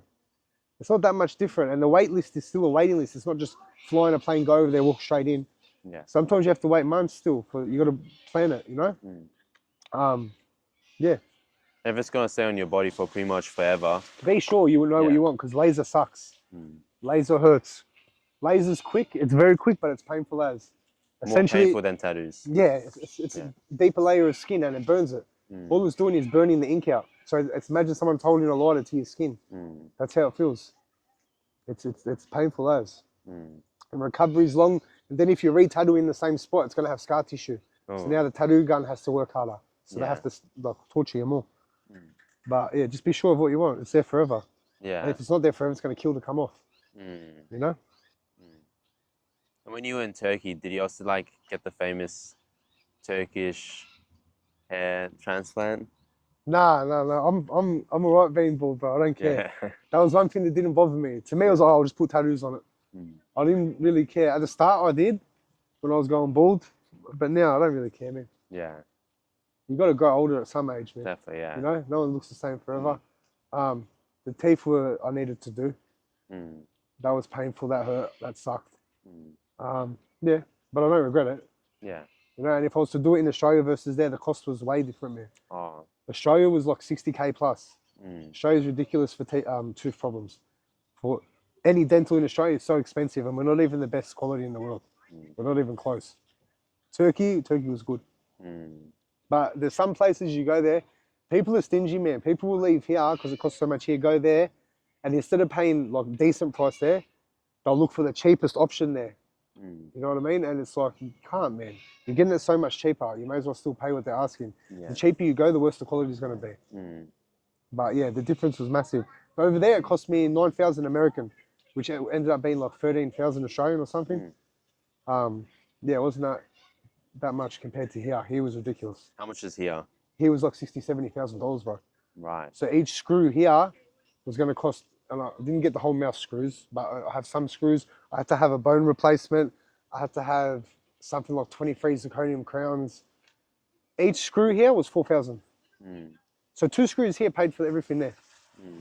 To get it all done here, the bone surgery and everything, was about 65, I think 65, 70, something like that. Yeah. It's expensive, man. It's too much. I can justify it if you've got the money to. Like, teeth are important. Teeth is what everyone sees. Here's a list of questions that my mom's like kind of developed that she thinks you'd find pretty interesting to answer. Okay. What or who is your greatest pride in life? My daughter. Yeah. And what sort of traits do you see yourself from your daughter? Or what Do I traits see in her? In her, yeah, from you. That's a good question. At this age, she's only 6, so yeah it's hard, but family. She puts family before everything. Yeah. She knows that too. Like, if you ask her what's the most important thing in life, and she'll be like, family. Yeah. For me, that's very similar. I've got family that don't talk to each other all the time, but when it comes to me, I'm very family orientated. So like, if something goes wrong with my family, I'll be at the front of it. You know what I mean? Like, when it comes to family, I'm first there. And what's your family up to nowadays? My brother has 2 children. He works not as much as he used to because he set himself up pretty good. He owns his own houses, paid off on that.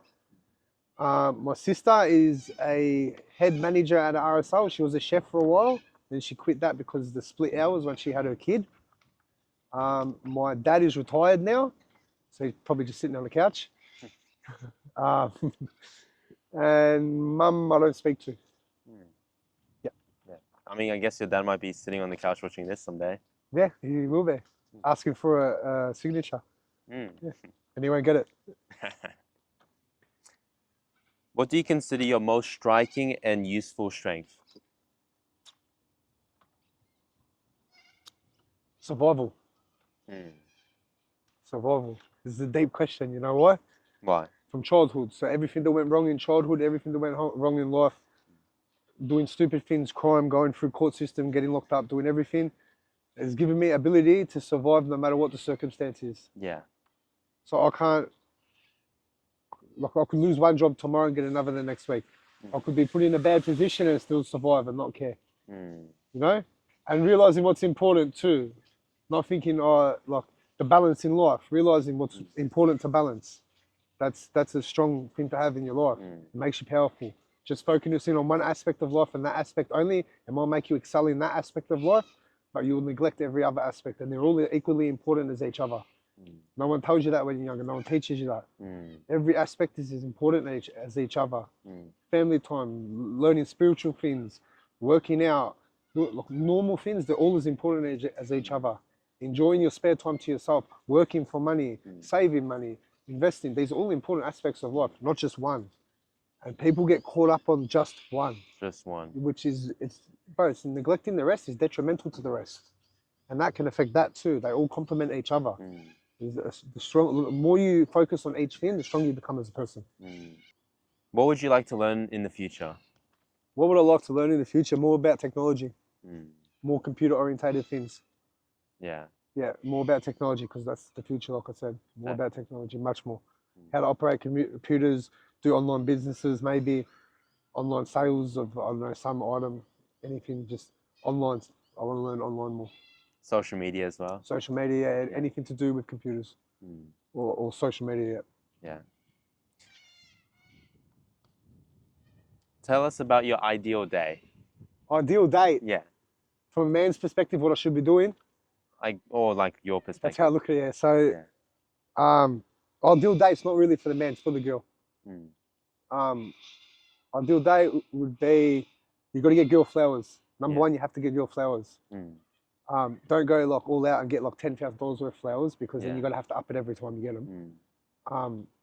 But flowers off the start, you got to take them out dinner, nice place of dinner, and then it depends how smooth you're trying to be, how romantic you're trying to be.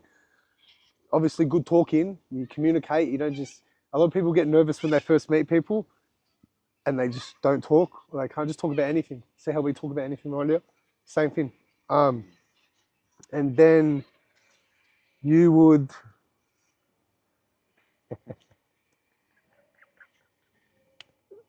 Sorry, I just put something down. Yeah, that'd be it. So flowers, good dinner at a nice place. Talk to a person. Make sure you like the person, or you like what they're talking about, or you have something in common. Minimal that you like their appearance or how they're acting, or you have to like something. And then, yeah, if you're going all out, I don't know, take them back to somewhere nice. Have something set up for them.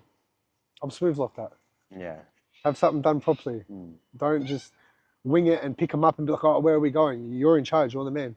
Don't let the girl decide and things like that. You have to take charge. You're a man. You make the decisions for it. Yeah. Especially on a date. And it's better like that. If you say to a girl, oh, this is where we're going, this is what we're doing. But if you say to a girl like, oh, I've got a surprise, you'll never guess where we're going. They're intrigued. Psychology. Yeah. You know? You got to plan everything yourself and then just do it. Don't be nervous. Don't be shy. There's a million people out there. If one doesn't like you, move on to the next. Yeah. Ideal date. How do you respond to criticism? Depends who's it off. If it's constructive, not bad at all. Even if the person's younger, older, less position, better position, doesn't matter to me as long as it's constructive and it's good. If it's just criticizing to criticizing, if their opinion means nothing to me, I'll probably remain quiet. If the person means something to me, I'll ask them why are you saying that? Like, well, you know. And if it's aggressive, I'll probably respond aggressively. Yeah. Which is not a good answer. It's not a good way to be. Don't do that. But yeah, if they mean nothing to me, I just want to ignore it. If I'm with my child, I'll ignore it. And that might be an immature thing to say. But sometimes in life, this is what I mean by these grey areas. Sometimes in life, people don't listen and you need to be aggressive back. It's not about being aggressive. It's about defending yourself or you're a male. You have to be protective. Yeah. You know? If it's constructive, good. If it's constructive criticism, good. You can never look down on someone. A lot of people think because they're older or they've been in a job longer than someone or doing a specific field of work longer than someone, they know more. That might not be true. It could be someone that's done a lot of schooling and worked in that job for years, and you could have someone within a month or two who's better than that person. It just comes down to their work ethic and how quickly they take things on board. So if it's constructive, good. As long as what they're saying makes sense, yeah, good. Yeah. Who did you admire as a child? Who did I admire? Yeah. The wrong people. So this is a good one for you. The wrong people, but when I got older, my dad. Yeah. My dad. My dad supported us my whole life. How can I not admire a man who did that? Worked his back to the ground for kids that weren't even listening, that were running amok, that were getting arrested all the time. And he still done everything for us and didn't turn his back on us. My dad. Yeah.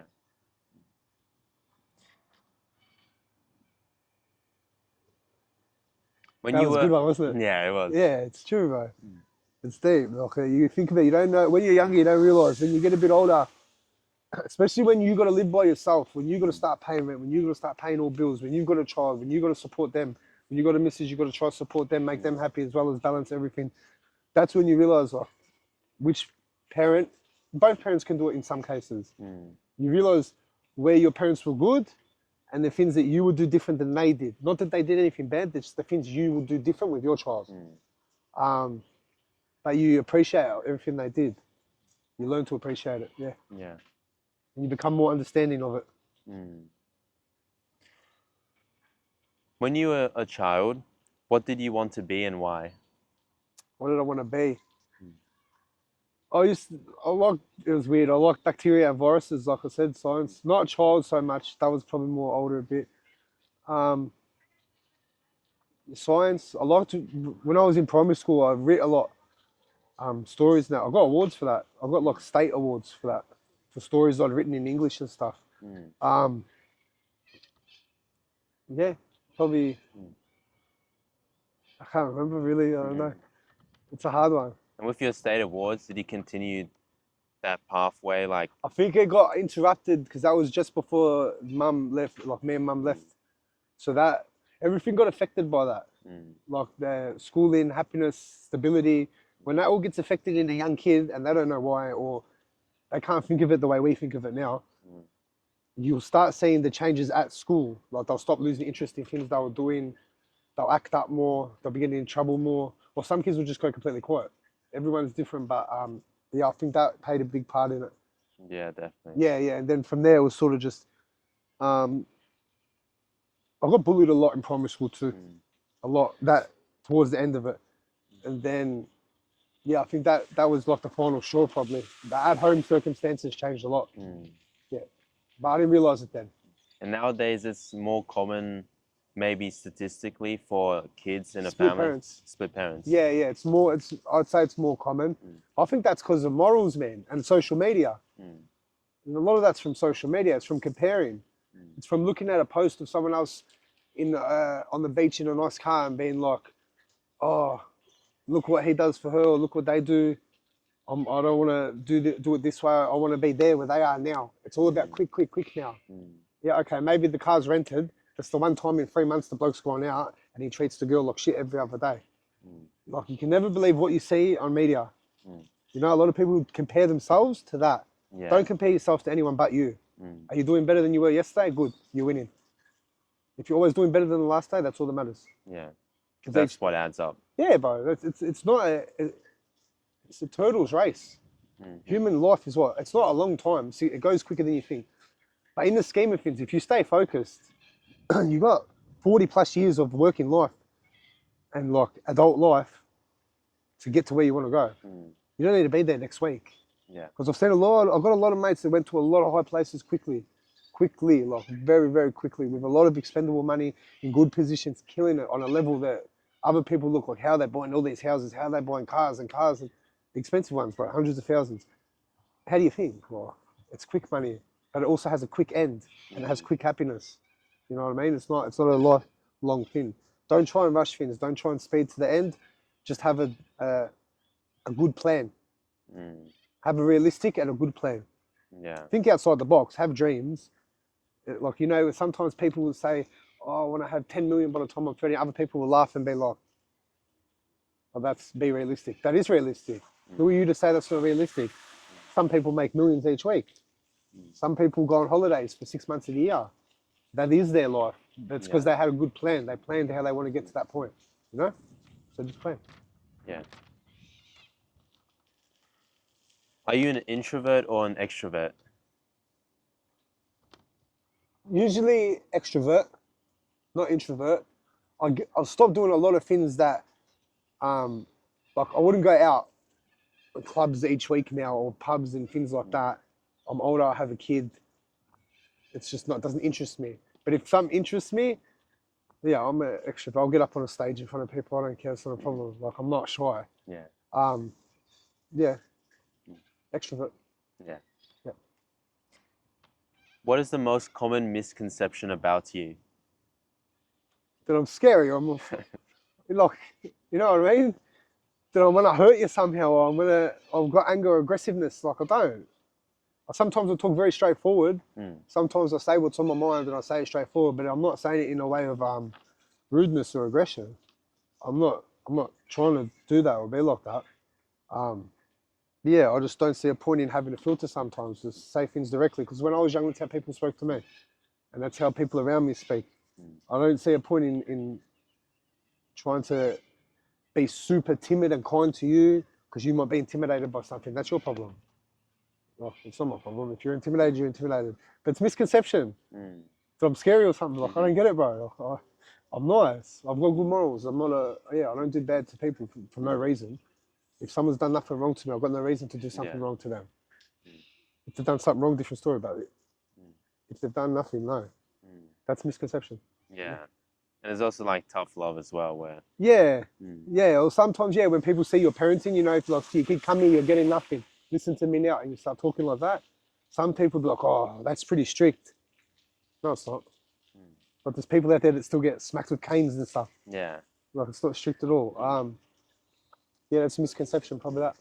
Yeah. Yeah. There's a lot of like parents raising their kids very softly, like giving the iPad, giving the dessert, whatever they want. Yeah. And it just leaves them like... They take advantage of it. Kids are very smart with things like that. They'll work you out. So if there's a group of 5 people sitting at your house to come over for dinner or whatever, family members, whichever one's going to give your kid the most is the one the kid's going to go now. I guarantee it. So whoever gives him the easiest, oh yeah, take this, oh you want my phone, hold it. Well, they will stay on that person because the kid knows they're going to get what they want. And they get over it too. The kids are stubborn. Once they get over their tantrum, that's it. They understand this is how it is, this is what's happening. You can't not. If you just let kids do whatever you want, the whole world will get burned to the ground. Yeah. You know, so... Yeah. What is the greatest compliment you've ever received? You're a good father. You're a good father. I had people say it to me a lot. They're like, you do so much with her. You're so involved. Like, you're always, like, she's one of your main concerns. And it's like, to me, it's when I hear people say that, it's like, what do you think I was going to be? Yeah. Did you think I was going to be evil or bad? Like, of course, you don't have a choice. When you have a kid, this is how I think parenting should be. That's how I think it should be. It's not perfect. No one's perfect. You never have kids expecting to know what to do. But, yeah, that's probably the best compliment. And nowadays it's pretty, maybe it's normalized, but nowadays it's very common for parents, like fathers especially, to just be like working the whole week and then... Yeah, or spend no time at all. You don't got to be with them 24/7 to be influential. Obviously, like, you have to work. Bills don't pay themselves, you have to do that. But the time you're at home, if you come home from work, you might be tired and that, oh, sweet, sit there and do homework with them. Read them books before they go to bed. Teach them like morals in life. That's your job. In my eyes, that's your job as a man. Teach them what's safe, what's dangerous. Teach them morals. That's your job. Nurturing the mother can do. You can nurture too, but that's the main job of the mother. Teach them moral and awareness. Teach them to be switched on because it's not a safe world. Yeah. It's not. You can't bubble wrap it and act like everything's all good. No one will ever harm you. You're never going to get hurt in life. Nothing's ever bad's going to happen. Yes, there is, but you can avoid them by doing this, and this.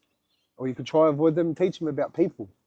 Teach them about other people. Teach them about people that will, like, kids that might say, I'll give you this toy to take this toy, but that toy is shitty. Do you know what I mean? Teach them. Say, don't always swap for what people say just because they want it. Teach them. You got to teach them everything. Yeah. For their own benefit. Yeah. Yeah, because you don't want them to get to a point where when life hits them, they just break down and... Yeah. Just or they've been handed life. everything to them, or they've done everything like that. Like, we need them to know how to survive themselves. And for them to develop a good personality that can connect with people around them. Of course, it's important. It's important. Yeah, so you got to have them doing things they're scared of. You've got to... There's a lot of things people like. I'll teach you swimming, for example. Yeah, you would know. You swim a lot, and you've probably taught kids know how to swim at your jobs.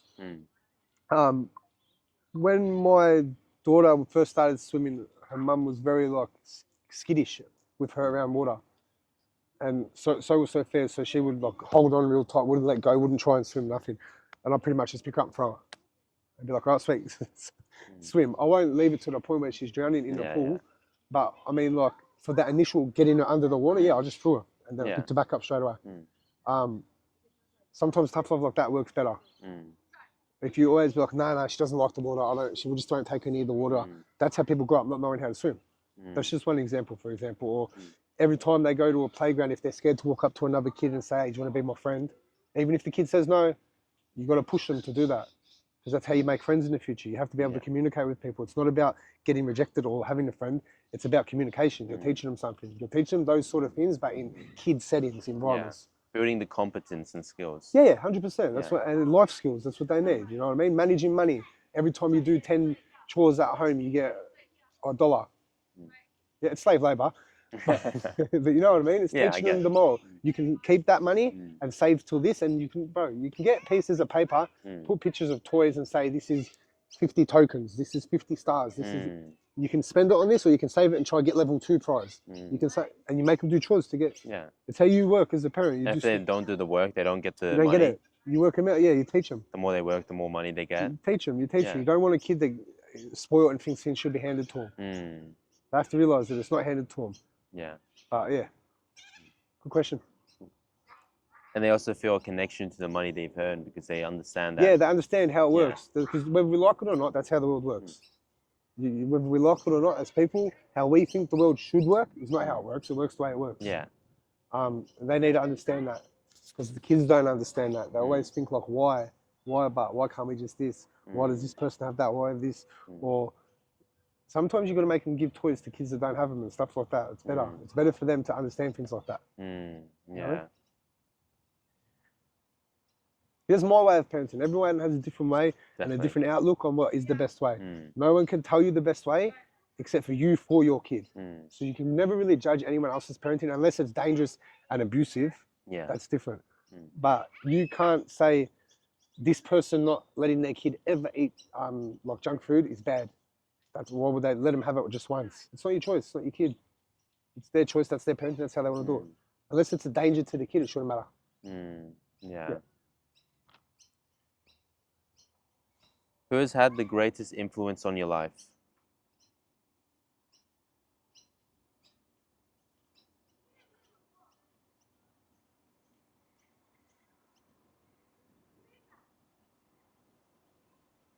The greatest influence on my life.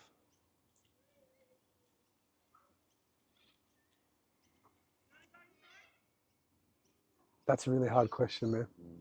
There's different aspects. I don't know. Multiple people. When I was, and so you don't realize it until, even when you're asking now, it's hard to choose someone. Yeah, that's hard. I don't know. That's hard, bro. I can't say the wrong people, and I can't really say anyway. Especially with social media, you don't know how many times you scroll in the bed. Yeah. No, but as young, I'm trying to think young when I was getting molded as a teenager and that. Yeah, not good people. Because there's also like teachers and schooling system. Yeah, but none of them had a big influence on me really. Yeah, I was a bit of a reckless. I was reckless, bro. No one had influence on me. Mates, probably friends. Yeah. Friends, which is not a good thing. Like, oh, that influence, but you are who you surround yourself with. You know, those influences become you. Doesn't mean that anything they say you do, but if all your friends are going to a library every week, you end up going to a library every week. If all your friends are going to skate parks every week, drinking, you'll go to skate parks. If all your friends start doing criminal things, you'll start doing criminal things. You are who you surround yourself with. It doesn't mean you will just because you're hanging around them. But if you're with them 24/7, yeah, of course. Of course you're gonna. That's how some people get caught into things, and some people do well in life from the start. Yeah. But it doesn't mean just because you're with them you're gonna do bad, or just because you're with them you're gonna do good. Doesn't mean that at all. It just means they influence. You will be influenced by what they're doing. The chances are higher. Yeah, but and people say, oh, you know, if your parents taught you right, you wouldn't even think about doing it. It's not true. It's not the parents' fault. You're your own human too. Everyone's their own human. People got this thing until someone's 18, it's the parents' fault. No, it's not. You know what's right or wrong at the age of, how do you know at 6 or 7 stealing's wrong, but then you go do it at 14? You know what I mean? Yeah. It's not that you know it's wrong. You've been influenced now. What have you been influenced by? TV, music, maybe people around you. You've been influenced, you know? Yeah. It's a hard one. What is one of the greatest challenges of your life? In your life? Or in life in general? One of the greatest challenges in life. Being happy with what you got. At a young age, if someone said that to me, it wouldn't even make sense. Always aim for more, but appreciate what you've got. That was a big challenge, because like I lived fast life for a long time. I lived life where like money come easy and shit. And then like after having children, that trying to be a better person and pulling up, you miss certain aspects of not even good lives, bad lives, but you miss aspects of it. Accepting to be happy with what you got, putting out but aiming for more is a hard thing in life. Yeah.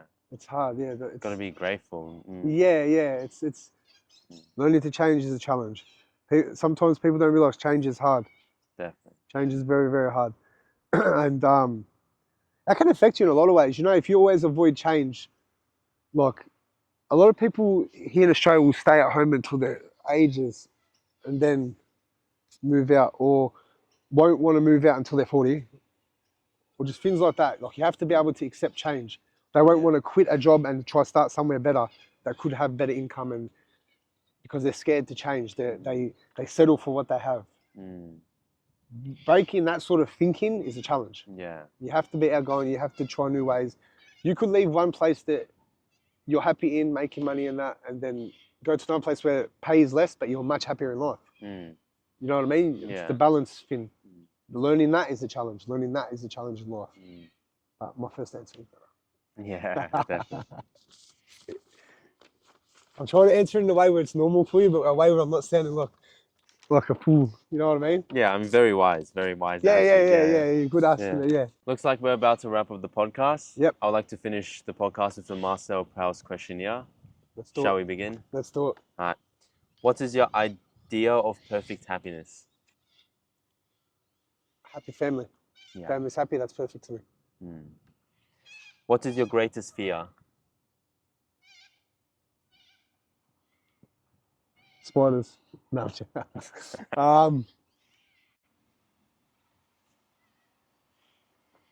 Being at the same position I am now in 10 years. Mentally and every other way, in every way. Not progressing. That's or a fear. degressing? Yeah. All going backwards, that's a fear. What is the trait you most deplore in yourself?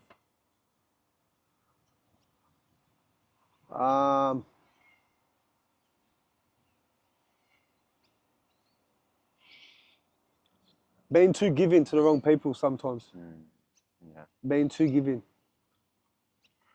What is the trait you most deplore in others?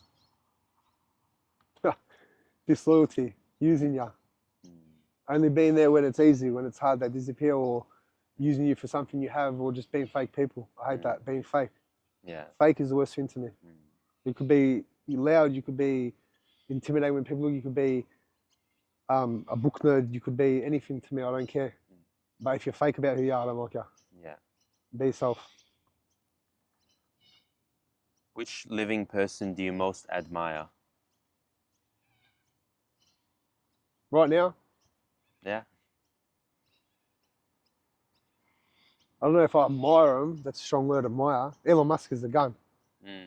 Elon Musk is the gun. He's what's the word? Future... Innovator. Innovative, Yeah. He's innovative, yeah. Yeah, probably him. What is your greatest extravagance?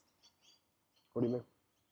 Lack of restraint in spending money, habit of spending more money than you can afford or is necessary. Wait, let me say the question. What you spend like tons of money on? Oh, what is my most... In the past, probably clothes. Now I don't do it as much, but clothes. I used to spend a lot on clothes. Yeah. Like stupid amounts where people would be like, that's dumb. Like I've bought jackets for like 3,000, jeans for 2,000, shoes for 1,500, clothes. Yeah, I think in 1 year I spent once like 45, 50,000 on clothes. Yeah. And did you spend it like planning for some kind of event? No, or this was spending on clothes. just Yeah, like some weeks I'll go in 1 week and buy a $2,000 shirt. The next week I'll buy a $3,000 jacket. Next week I'll go back and buy another like clothes, man. Have you sort of changed since Yeah, then? yeah, of course, yeah, because they get destroyed. Yeah. And there's a lot of like companies in third world countries making this sort of same stuff. for It's so only bags and cheaper. stuff, yeah, Yeah. and you can get like designer. It was blowing money on designers and shit. Also, nah, not really. I don't look at it as, even if I spend my money on, I deserved it. It's my money. I'll do it. I'll spend it how I want. You know what I mean? Yeah, true. But yeah, Yeah. clothes, bro. But I like that clothes because you're in it. It's your appearance. It's how you look.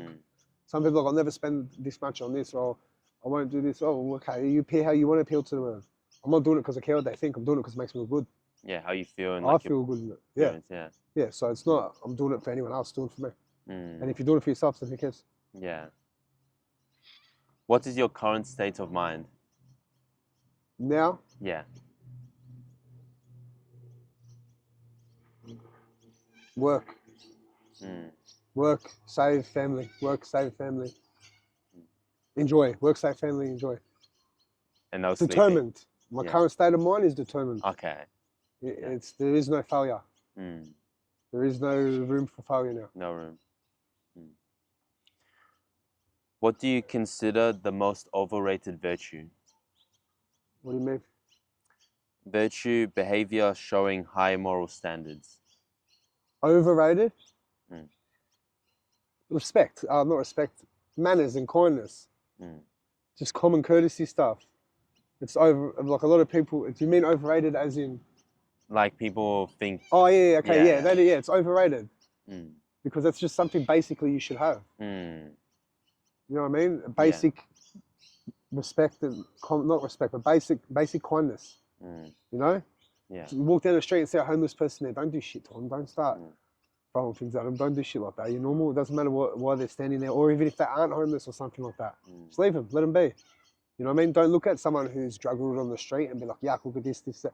Look at them if you want to be like that, but at the end of the day, you don't know their story. If they're not harming you, that's it, leave them. Yeah. Don't judge people. You know what I mean? Like, a lot of people get judged by other people they shouldn't be judging. You know, and just because someone's in some position one day doesn't mean they weren't in a different position another day. Or there were circumstances that have them in this position now that were out of their control. People judge people too much. Yeah. So yeah. On what occasions do you lie? All the time. Lots of times I've lied in my life. Yeah. Yeah. That's the only way I can answer that. Okay. Lots of times, bro. What do you most dislike about your appearance?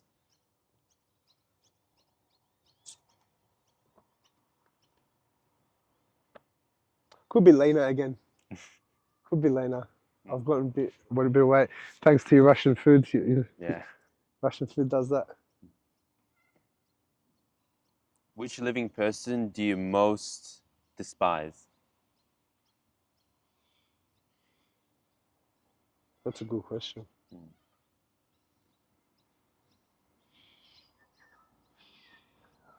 Which living person to rock spiders? People that hurt kids. People that hurt kids, bro. Yeah. In abuse or it's not a single person. It's that group of people. Yeah. That's what I despise the most on earth. That's who I think should be dead. Anyone that hurts kids. Yeah. Despise is a strong word, bro. It's very, yeah. That's why I have to, there's not many other options. I can't despise any single person. Like, they've got reasons for things they do, but people that hurt kids, despise them. Yeah. What is the quality you most like in a man? Me, I don't like men, first. Well, not that. The second one's about women, but... Oh.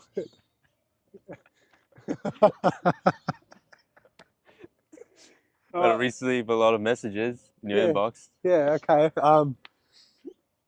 But I think the qualities I think a man should have. Yeah. Family morals, strength, courage, work ethic, no matter what the field is, no matter whether it's legal or not. Just hustling ethic.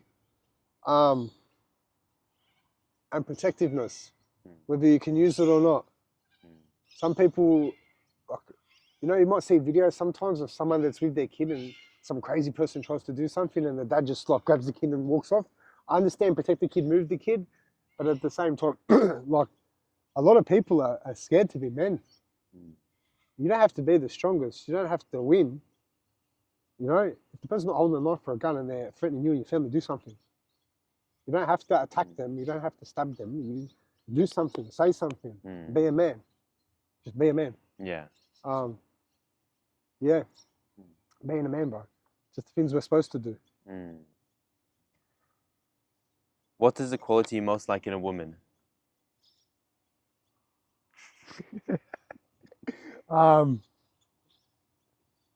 Quality I like most. They're nurturing. They're soft. You know what I mean? Yeah.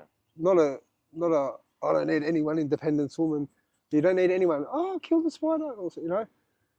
That sounds bad. The quality I most like in a woman is just a woman being feminine or soft, man. Not too over the top, pushy, aggressive. Just women being women, man. Like doing. It's hard to explain that one. Loyalty obviously is important. Loyalty before anything. But compassion and like caringness. Yeah, it's the nurturing they have. It's the nurturing. That's the quality I like most is seeing the mother in them. The ability they have of being mothers, like nurturing. Do you know what I mean? That's the easiest way to explain it. And not every girl has that. Not every father has that ability to be a parent either. But yeah, when I see that, I like that. Yeah. Which words or phrases do you most overuse? Me? Yeah. Cuz. What are you talking about, cuz? Or, yeah, just area words. Yeah. Like, yeah, cuz. Is that used a lot on the work site? Yeah. Bro, cuz. That's what I use the most. You know what I mean. I have someone I work with that says it like 30 times. Look, every 10 seconds you hear, you know what I mean? You know what I mean? It's like, yeah, I know what you mean, bro. I knew what you meant when you said it. You don't got to double check. Yeah. What or who is the greatest love of your life? What or who? Yeah. My daughter. My daughter. You can never be a kid. Kids grow up, kids leave home. Your partner, if you get the right partner, will be with you for the eternity of your life, whatever. Yeah. It's different love. It's different. Kids is instinctual love. If you're a good parent, it's instinctual. I don't, you know, if you're with someone and something's happening, you might be like, what's the situation? Assess it. If something's happening with the kid, it doesn't matter what the situation is. It doesn't matter the threat from that situation. Your instinct is grab kid, move.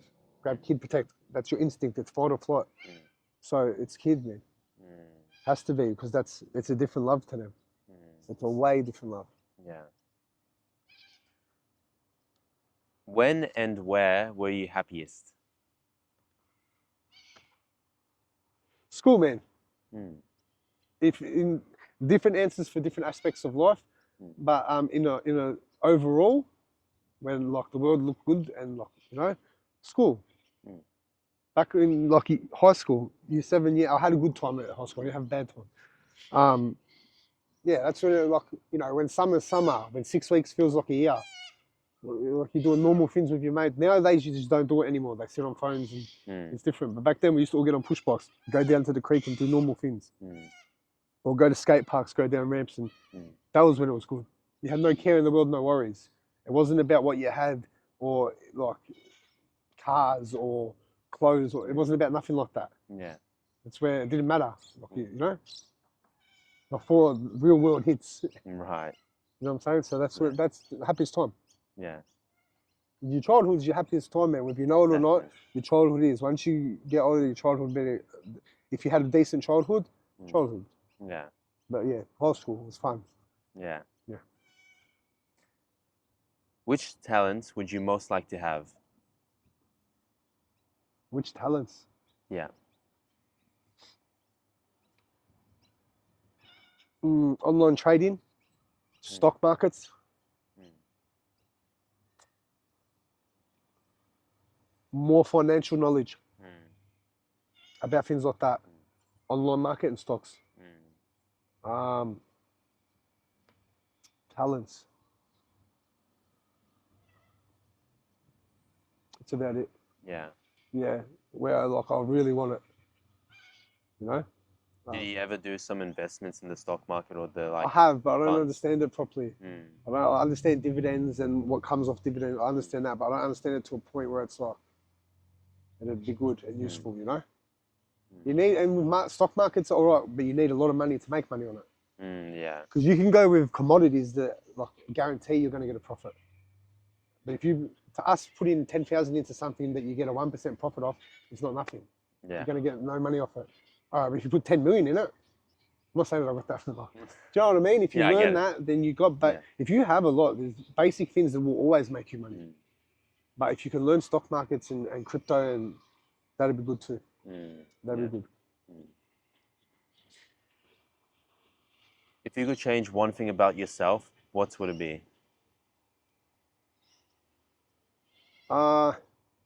Wasting time in life on stupid things or habits. Wasting time on the wrong people, wrong crowd, or just wasting time. Anything I felt like was wasting time, if I could change that, I would. Yeah. What do you consider your greatest achievement? Daughter.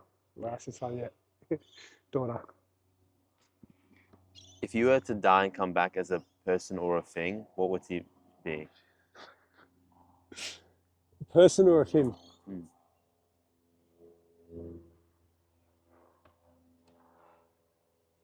Die and come back as a person.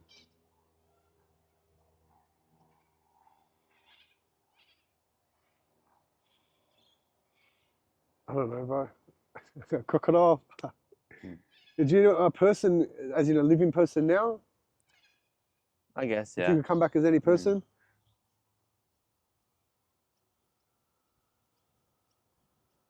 Elon Musk? Yeah, pretty much. Yeah, I was just thinking that. Bro, he's nearly a trillionaire. But I wouldn't just invest my money into traveling to a different planet. I would fix a lot. You know, I would do a lot for a lot of people. I'd be more charitable with my money than any of them are. Obviously, that might not work in your benefit, but who cares? You know, if you've got the resources they have to make as much as they do, I'd change heaps about the world. Yeah. You know? Because it's the world your kids grow up in. Yeah. Yeah, I'd put money into a lot of things, man. I wouldn't just sit on it the way they do, invest in themselves. Yeah. You know? So I'm sure they do charities. I'm sure they also claim back that charity on tax. Yeah. So it's, for them, there's no loss. But yeah. Where would you most like to live? Oh, Eastern Europe or Europe? Probably not Europe anymore, actually. Yeah. Yeah, Europe looks shocking now. It's crazy. Yeah, it's pretty bad. It looks horrible. Yeah. Eastern Europe, the Northern Lights maybe. Alaska would be nice. Yeah. Somewhere further out where it's a different style of living. Before, probably Italy. Italy was nice. I've been there. That looks amazing. Yeah, somewhere where the world still has their shit together. Yeah. You know what I mean? I feel like a lot of places have lost the plot.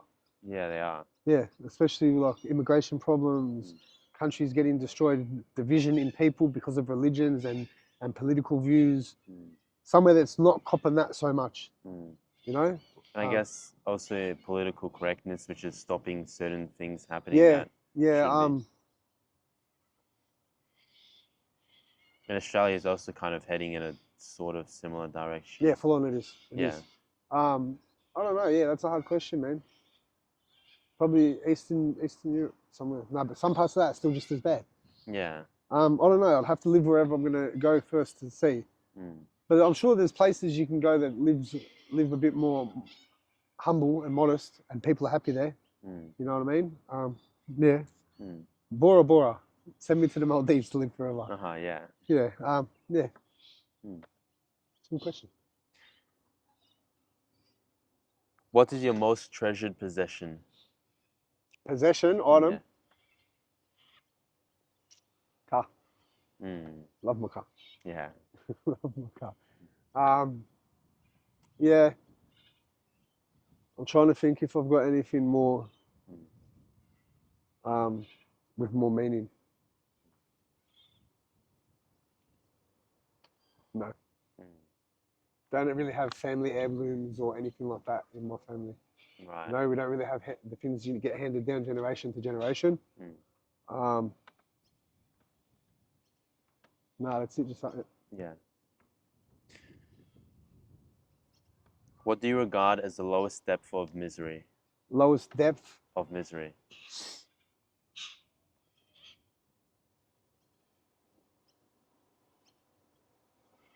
Accepting anything you want to change but you can't. Accepting anything you can change but you won't. Sorry. Oh. Yeah. Yeah. So accepting, that's the lowest form of misery. Mm. If something's depressing you and destroying you, or not good for you, or making you unhappy, and that can be in anything. That can be life choices, eating, relationships, anything. And you sit there and just accept it, knowing it's destroying you. That's the lowest form of misery. Yeah. That in anything, that is the lowest form of misery. You know what I mean? Because you've accepted it now. Yeah. You lost your own self-worth. You lost yourself. You've accepted it. It's not good. Similar to like drugs and social media and all of that. Drugs, relationships with cheating partners, abusive relationships. If you sit there and you accept this after you've been at a bad point and it's depressing you, it's destroying you, there's no change happening, it's making you misery, and you accept it, that's the lowest depth of misery. Then and there, when you realize you're accepting it. Yeah. And that you can change it. You know? Yeah. Doesn't mean it's going to be easy, doesn't mean it's going to be this. Yeah, in all different aspects that applies. Yeah. What is your favorite occupation? Strippers, no. Let's see if your sister says that. My favorite occupation, I've got respect for firefighters. Mad respect.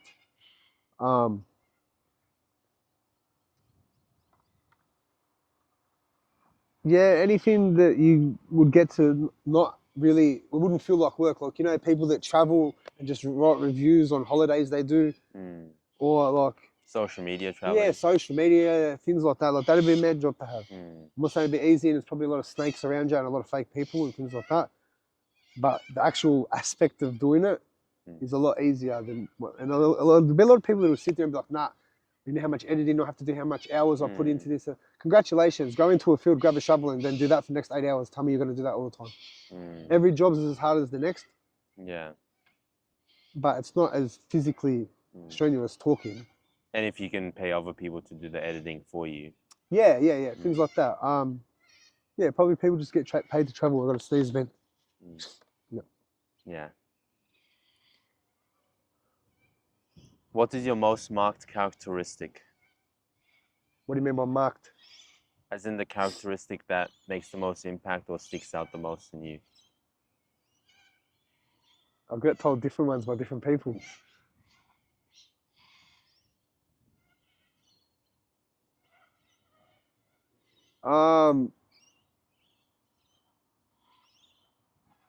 Facing the problem when it comes, not hiding from it. Not avoiding it, not dodging it. No matter how bad it's going to be, it is what it is. Facing that. Facing it. Yeah. What do you most value in your friends?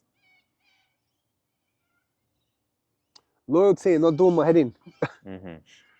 Loyalty, but obviously when you get older, like you can try, there's people that you can trust in your workplace. There's people that you can trust around your missus, then you can't trust them near your money. Or there's people you can trust around this and this, but not the third one. Someone you can trust around every aspect of your life, that's what I value most. If I can trust you in all ways, I'll do anything for you. There's not many people in life like that. Definitely. There's people that want to see you do well, but not do better than them. There's people that would rather see you doing bad. And there's people that would just take whatever you got off you, whether you're doing good or bad. Right. So having friends that are actually friends that don't have... Having friends that have no benefit off being your friend is the best thing to look for.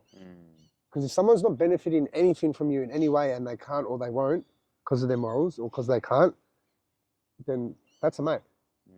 If someone's always benefiting off you something, then that's not... Is that really a mate? You don't know yet. Because you've got to see what happens when the benefit runs out. You know?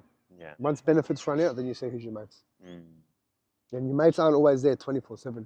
When you're younger, a lot of people are with mates 24/7. And then we get older, we have kids, we have jobs, we have work, we get tired, we want to do things with our partners. People say, oh, you're not answering me, you're not. I don't care, I have a life, you have a life, we all have lives, we all live separate lives. You know, mates, proper mates, doesn't matter. A year, 2 years, 3 years, doesn't matter. You know? Yeah, doesn't matter. Yeah. Who are your favorite writers? Writers? Yeah. Wrong person to ask that. Or influencers?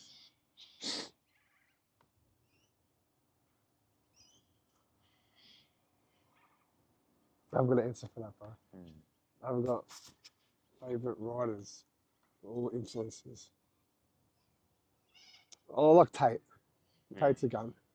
Yeah. I think Tate's very smart in what he does, and that he's not as honest as he thinks. Everyone thinks he is, but I like Tate. I like what he's got to say. Yeah. Yeah. Who is your hero of fiction? Hero of fiction. Fuck, Vlad, you got hard questions, bro. I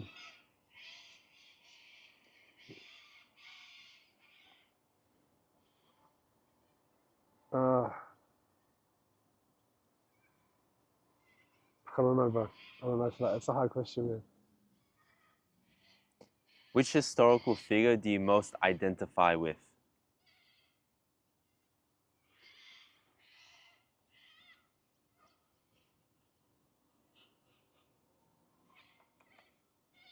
Mussolini. Nah.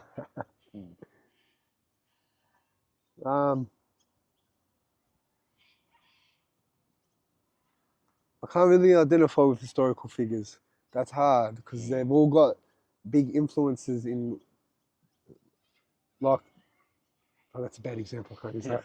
You know who I was going to say. That's a bad example. Look at dictators from the past, bro. Yeah. Look at like their influences. You can't say they're one of a kind people, historical people. That's what makes them historical. It's hard to identify with any of them. You know what I mean? Yeah. Because I haven't got that sort of mentality like they do. It's different. That's a hard one. I can't answer that. Yeah. I wouldn't be answering honestly. You know what I mean? Who are your heroes in real life?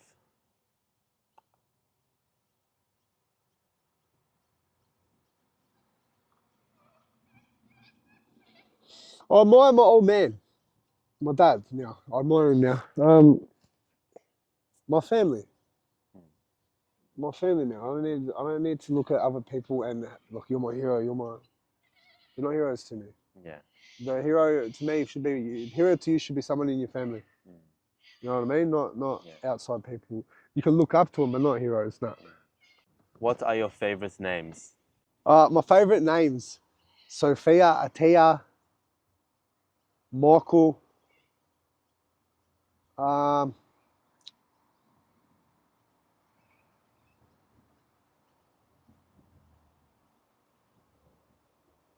don't know. Yeah, that's about it. That's about it.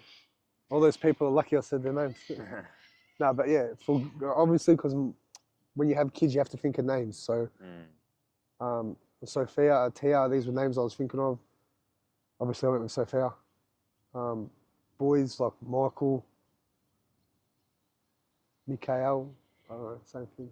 I like that. I like it. It's like it. I like that. I like those names.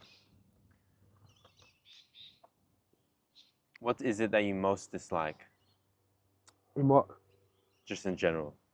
Highest dislike. Oh, up themselves people, snobs, man. They think they're better than everyone.